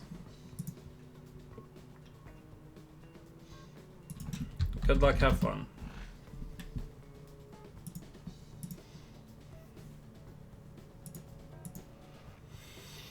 Alright, so let's put that in a new remote.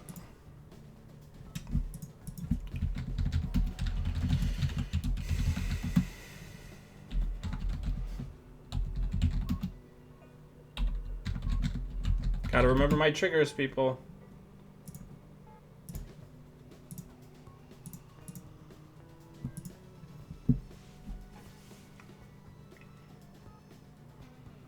Because we have nothing to draw but ice here, right? And these domestic sleepers are just more triggers of our ability. I love Geist, Brian, but that doesn't mean I want him to beat me. Ooh, a patchwork list. Neat.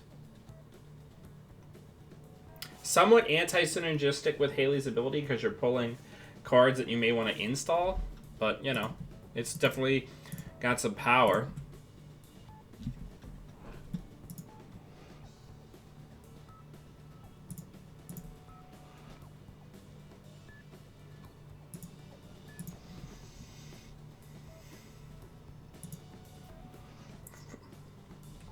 Before anything crazy happens.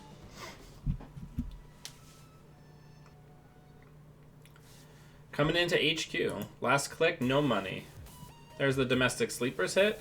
We'll draw 2 cards. If we get an Architect Fire, we'll put that on R&D.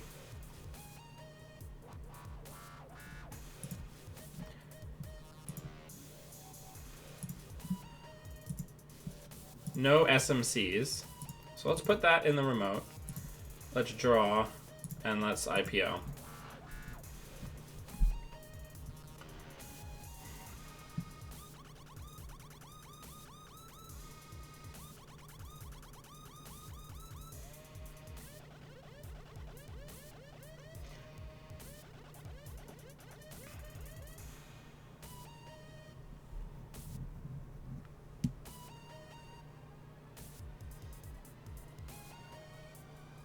I mean, we can even score a domestic here just to try to trigger the Jinjas, right?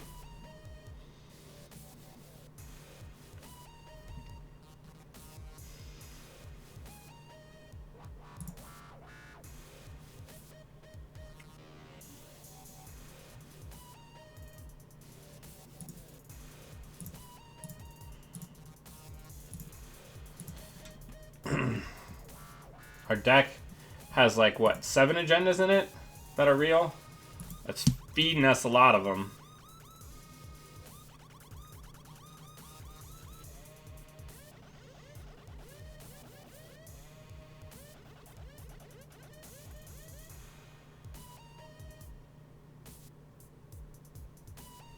Neat. Spec work cash combo.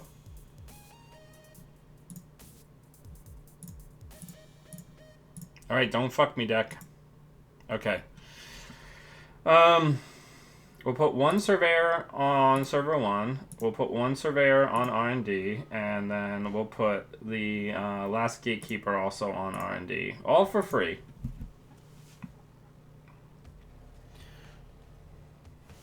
Armoring up like a boss.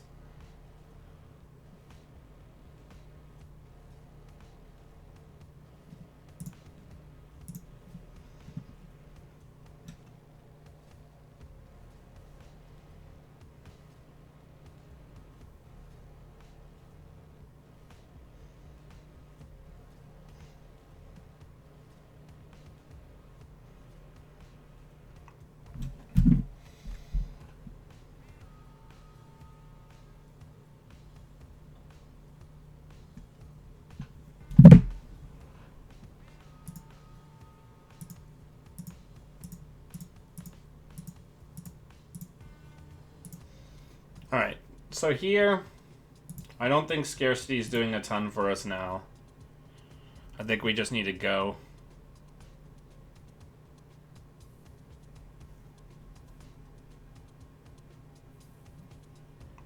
We'll try to go for the voting machine initiative next.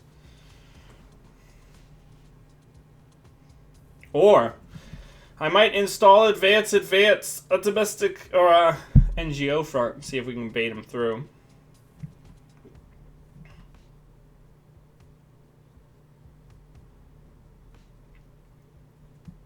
To cap off this remote, I'd really like to get a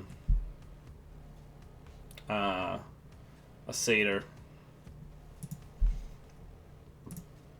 Let's see if we can pull them through.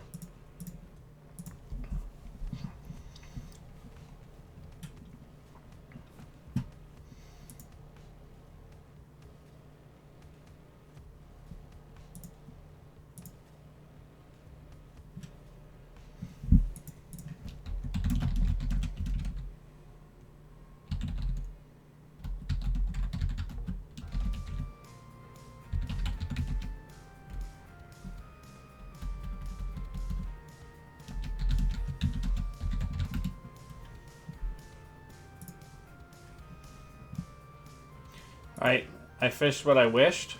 We're going to get some of their money off of them.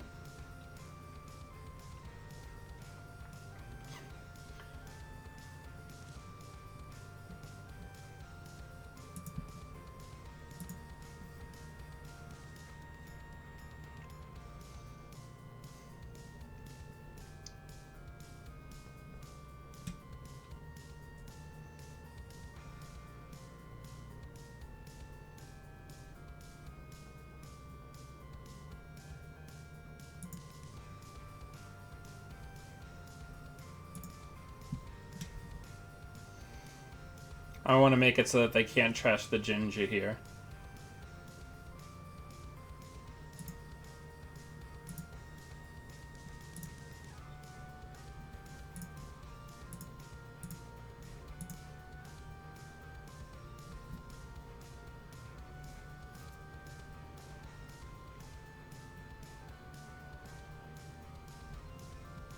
Okay, and they spent the extra money there. So we're going to go straight into the voting machine initiative. Because if we can score that, they're going to be in pretty rough shape.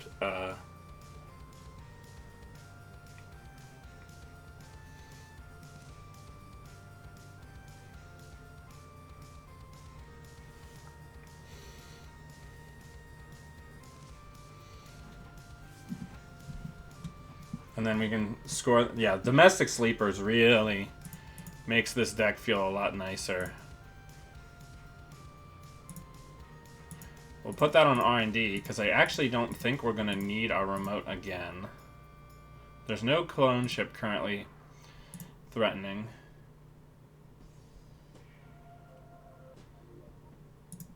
Yeah, so we're just going to make it so that they have one less click on these last couple turns, which is pretty significant.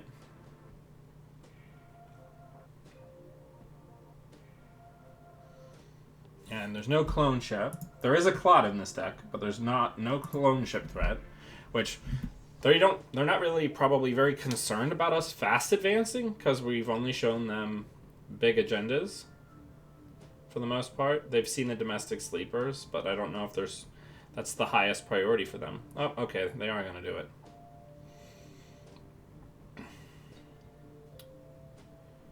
So in that case, what we're going to do is we're going to install advance the Domestic Sleepers in the remote and force them to come through the server to get it. Oh, a Kushuk.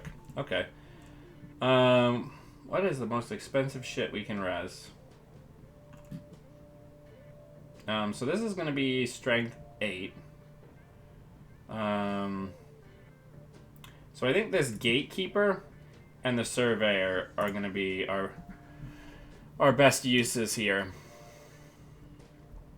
Because that shit sucks for Gordian Blade. What they're doing here, they might not be able to go get Clot.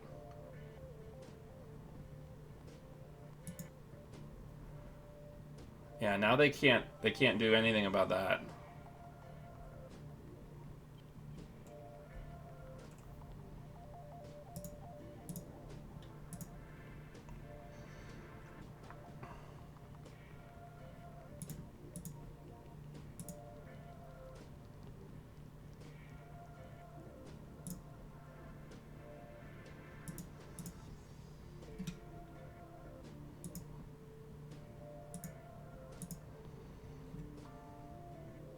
Now we can always just lose on HQ. That is definitely a thing that can happen.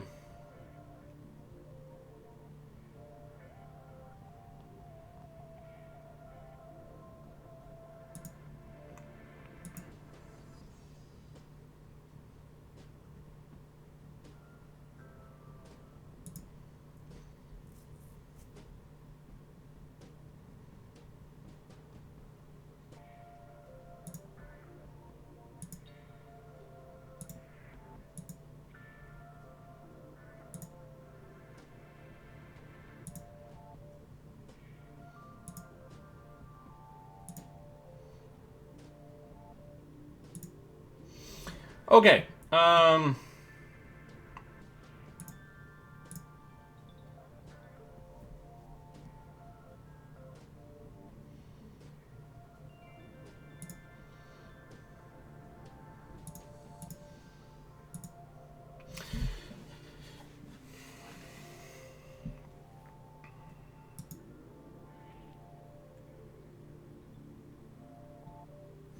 This could be very bad.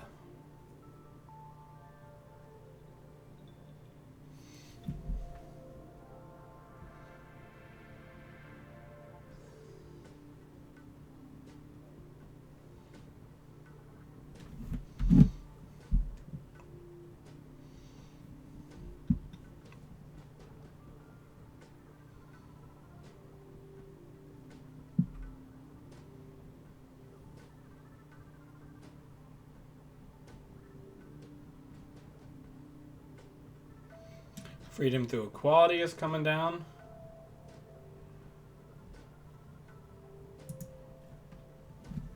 Sure, we'll res it. So, if they hit the Ikawa here, they can't win. And then we clear the current next turn.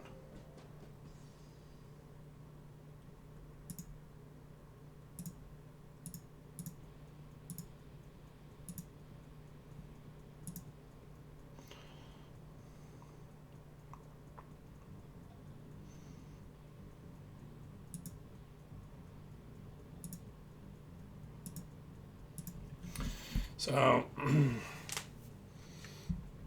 we got rid of that. Reminder kids that you need clicks to steal Ikawas.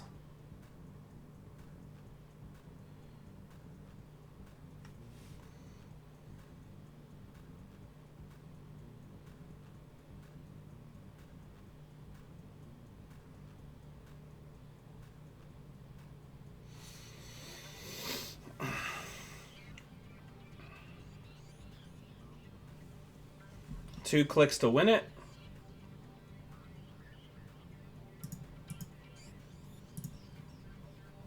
And that's game.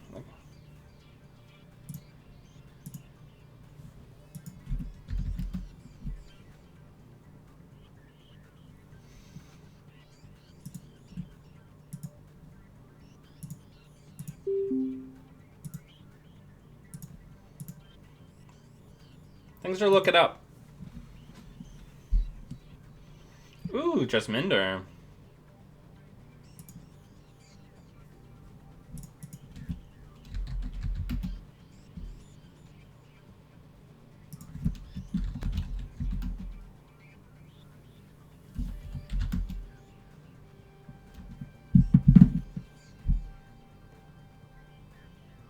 The one that goes legal this week.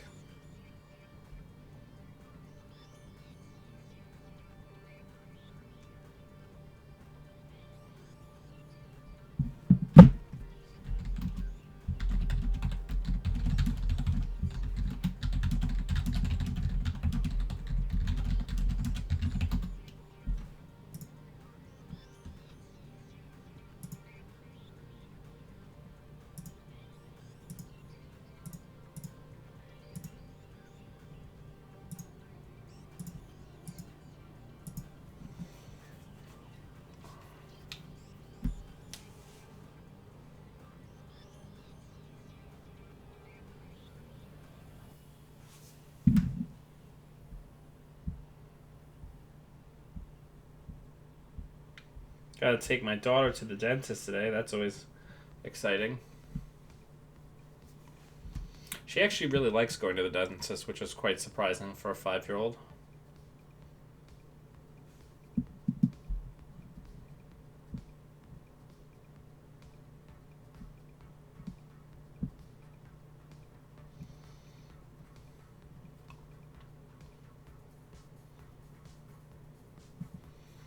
This will probably be the last one because I do need to get myself some lunch and I need to work out before we go. And as I mentioned earlier, tonight I will be running Masks, A New Generation, which is superhero RPG. I usually run it every Monday here, so if tabletop is your cup of tea, then come check it out.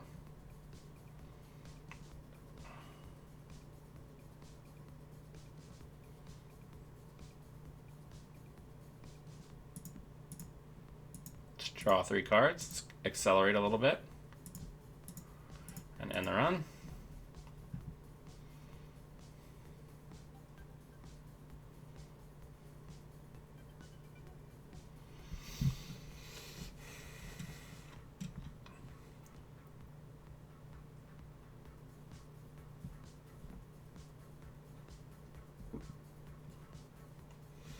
Sports, sports, sports.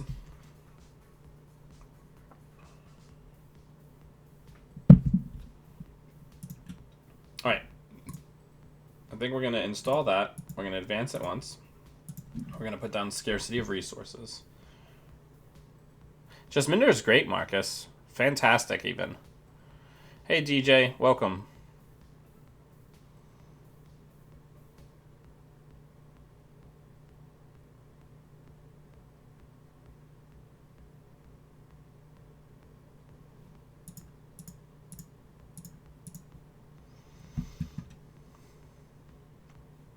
We can start building out a remote next turn, because we can put down both of these in IPO, potentially.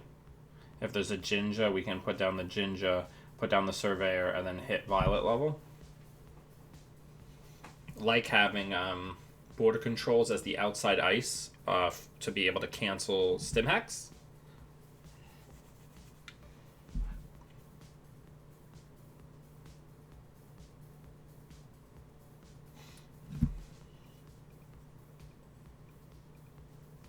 Yeah, absolutely, Marcus. She is very strong. Like, if you have, like, a nice single access plan where you're just getting into, like, if you're doing stealth and you're getting into servers really easily, the single access Jessamine plan against Argus early, when they're not stacking the Ravens and stuff, very strong. So, let's start building out our new remote.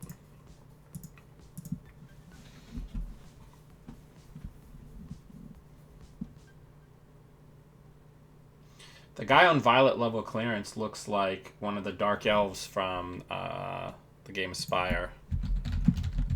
Let me find an image.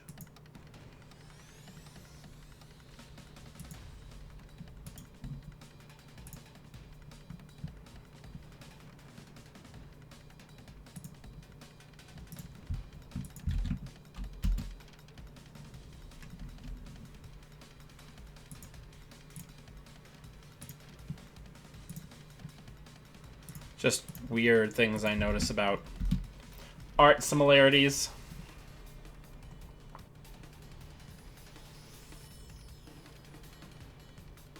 Now, an ideal draw here would be a Jinja, because we have a low enough hand size right now that using the Jinja isn't going to impact us super negatively, right?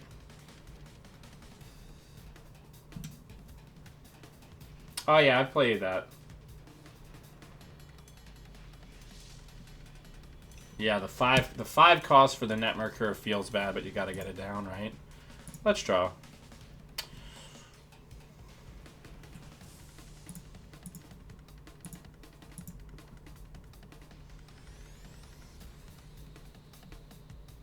I do want to get a Jinja for R&D.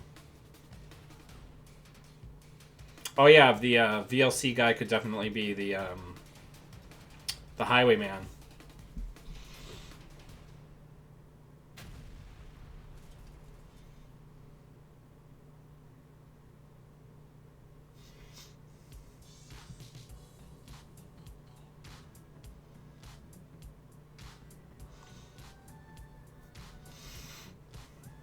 Scarcity, baby, out here doing work.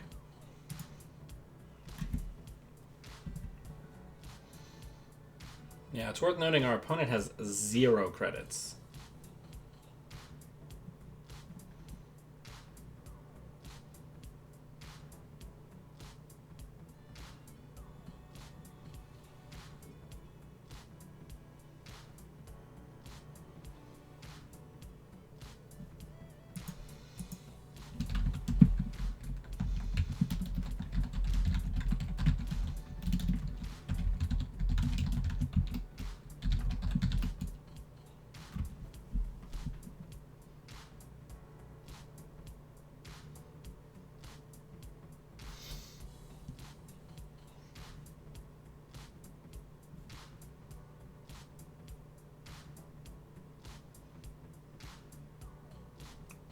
I'm letting my opponent.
I don't like having these rules arguments.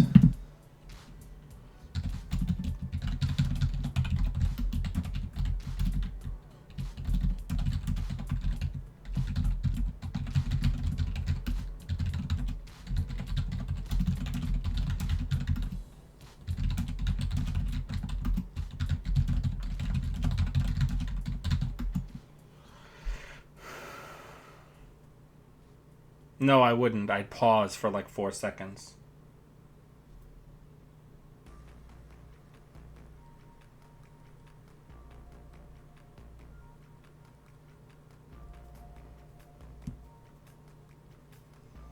You gotta go get a breaker.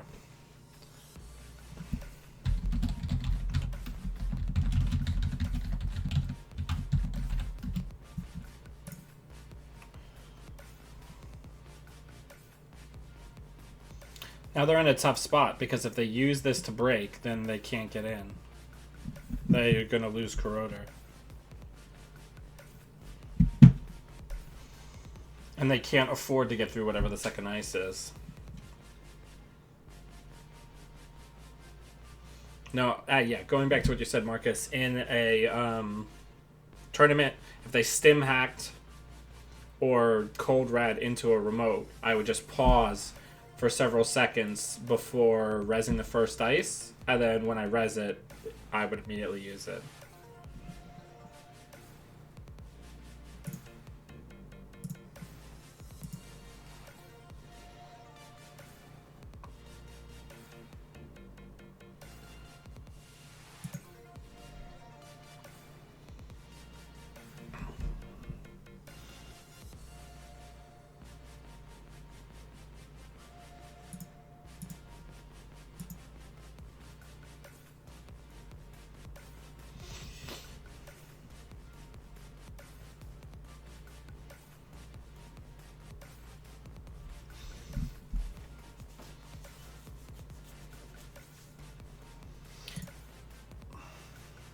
I'm a strong believer in that you should always pause and give people time to think at things, but in a tournament environment specifically, unless it's a game state piece that both people are responsible for reminding of, you are not responsible for reminding people how to beat your deck, right?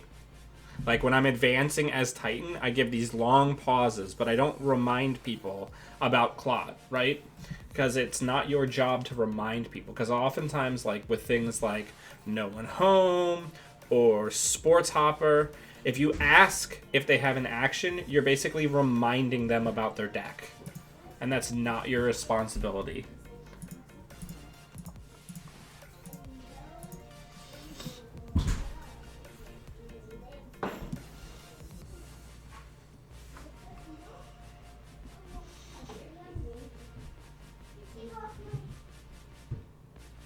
I don't think I need to. Their back is broken, right?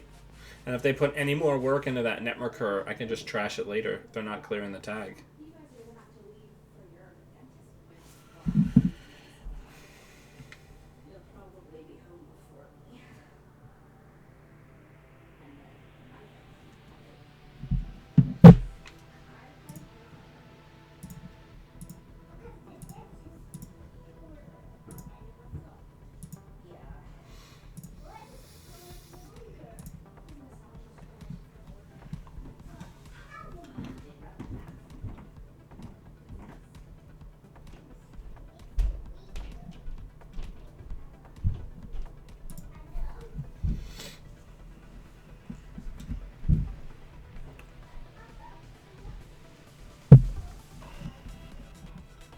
I don't think they have any strong outs here.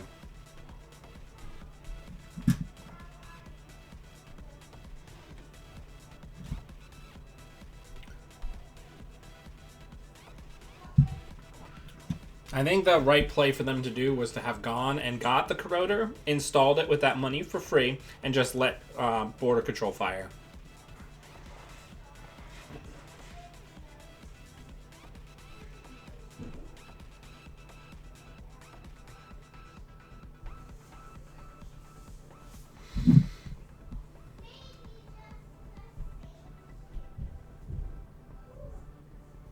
No, so this is a well established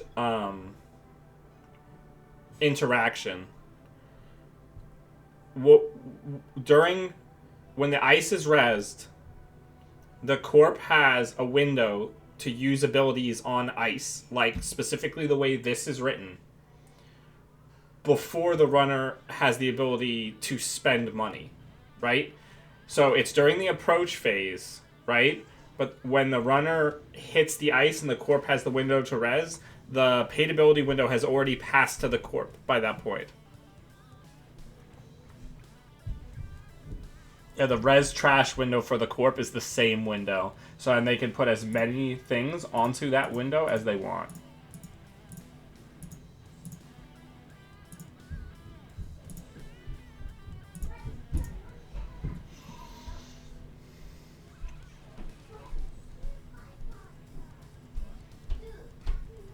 Yeah, no worries. It's not an intuitive interaction.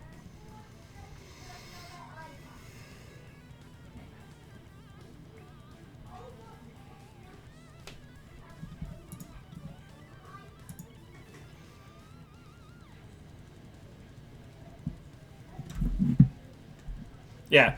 As B-Train says on the Twitch chat, it's in the same way that you can res and immediately baddie a piece of ice because it's still your same priority.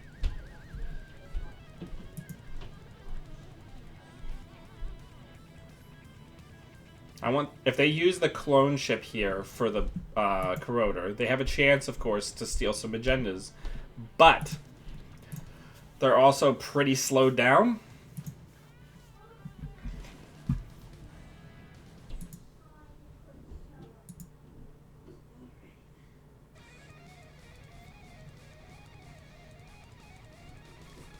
Right now, they're not showing any way to deal with Surveyor.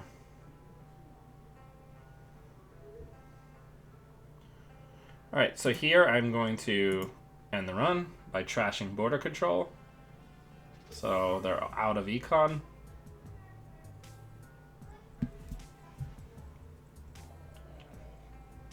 Which is the reason I put that on there in the first place. And now what we're going to do is we're going to put the Enigma on HQ. We're going to put the Jinja in the remote where it's safest. And or not the Jinja, the Ikua. And then we're going to put this other Jinja on R&D.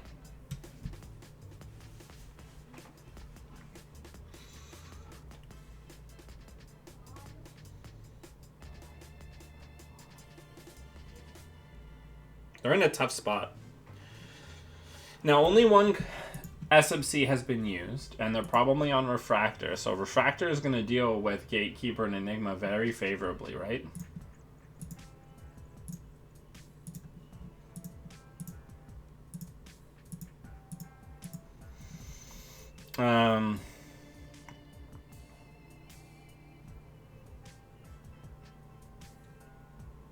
Yeah, sure. We'll put another Surveyor on there. So that if they're on Dagger, they don't have enough. They don't have any stealth, right? And then next turn we can score the domestic sleepers and try to win that way. And then that'll be a nice capstone for today. So we'll res the Enigma.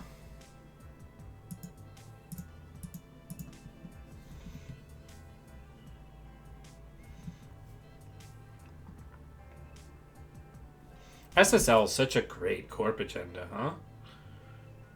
Pretty good.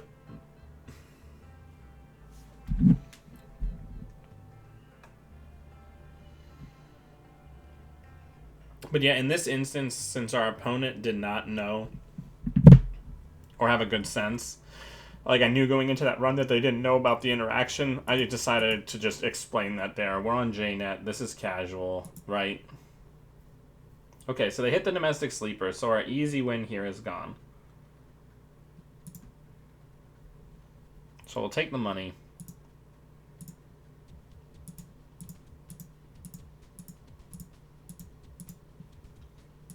We'll pat our hand a little bit. And then while they're still pretty weak, we're going to just jam the voting machine initiative behind 2 surveyors. Ooh, DJ. I hope they remember to clear that tag. Liza.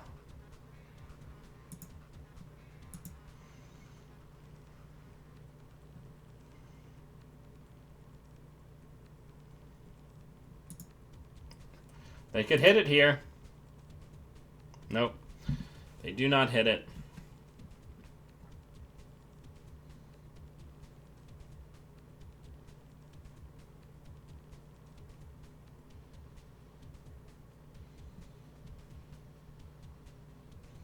So we're going to have to win this the honest way, which is fine.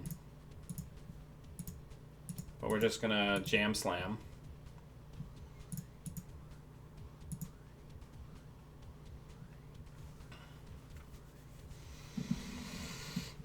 And I think we're safe here.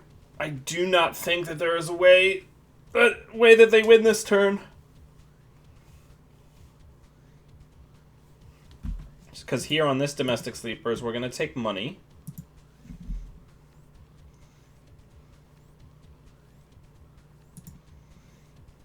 Which gives us the ability to res this surveyor and also score, assuming that they're even able to threaten this server, because currently they are not threatening it. I don't know. I think scarcity is real. See, the thing is scarcity, when it's good, it's really good. And I feel like Ash is only really good early because we're only going to be significantly richer than the most runners early in the game.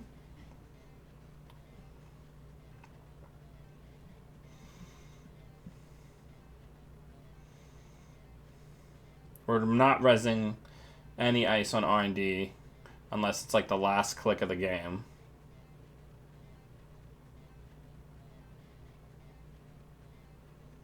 So here's the cold read.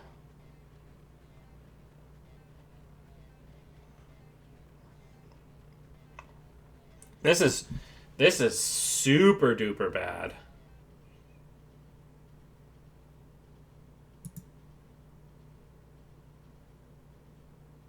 Because they're going to have so many programs to trash here.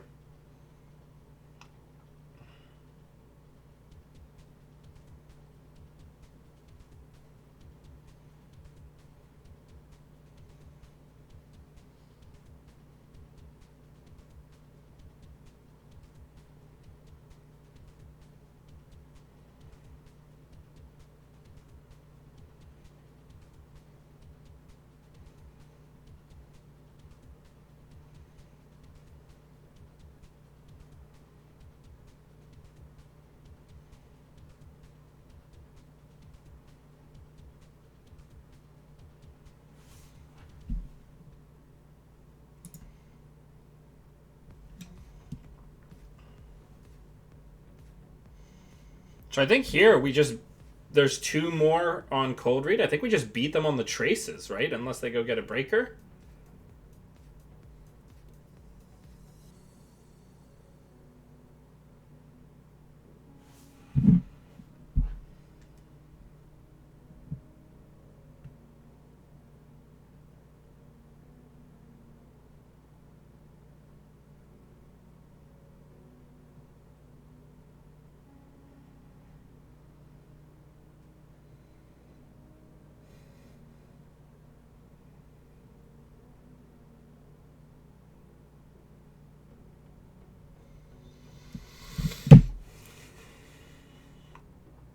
Well, we're kind of got a lull while they're thinking. Remind everybody there's a link in the show notes on YouTube, which is the best way to support the channel. If you have Amazon Prime, you can support the channel by subscribing for free on Twitch. Telling people about the channel is also a great way.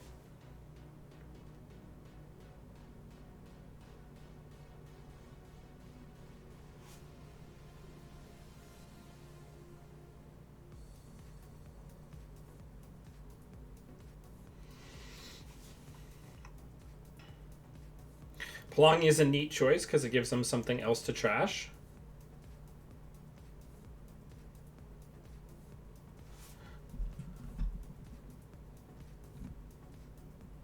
But then I'm just gonna...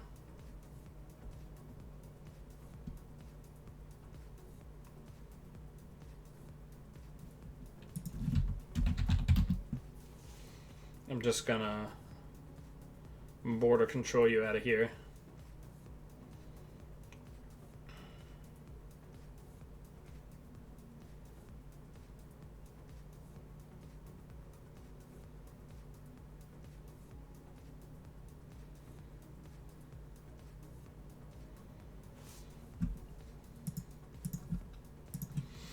And then we're just going to boop them out with border control.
Good game, well played.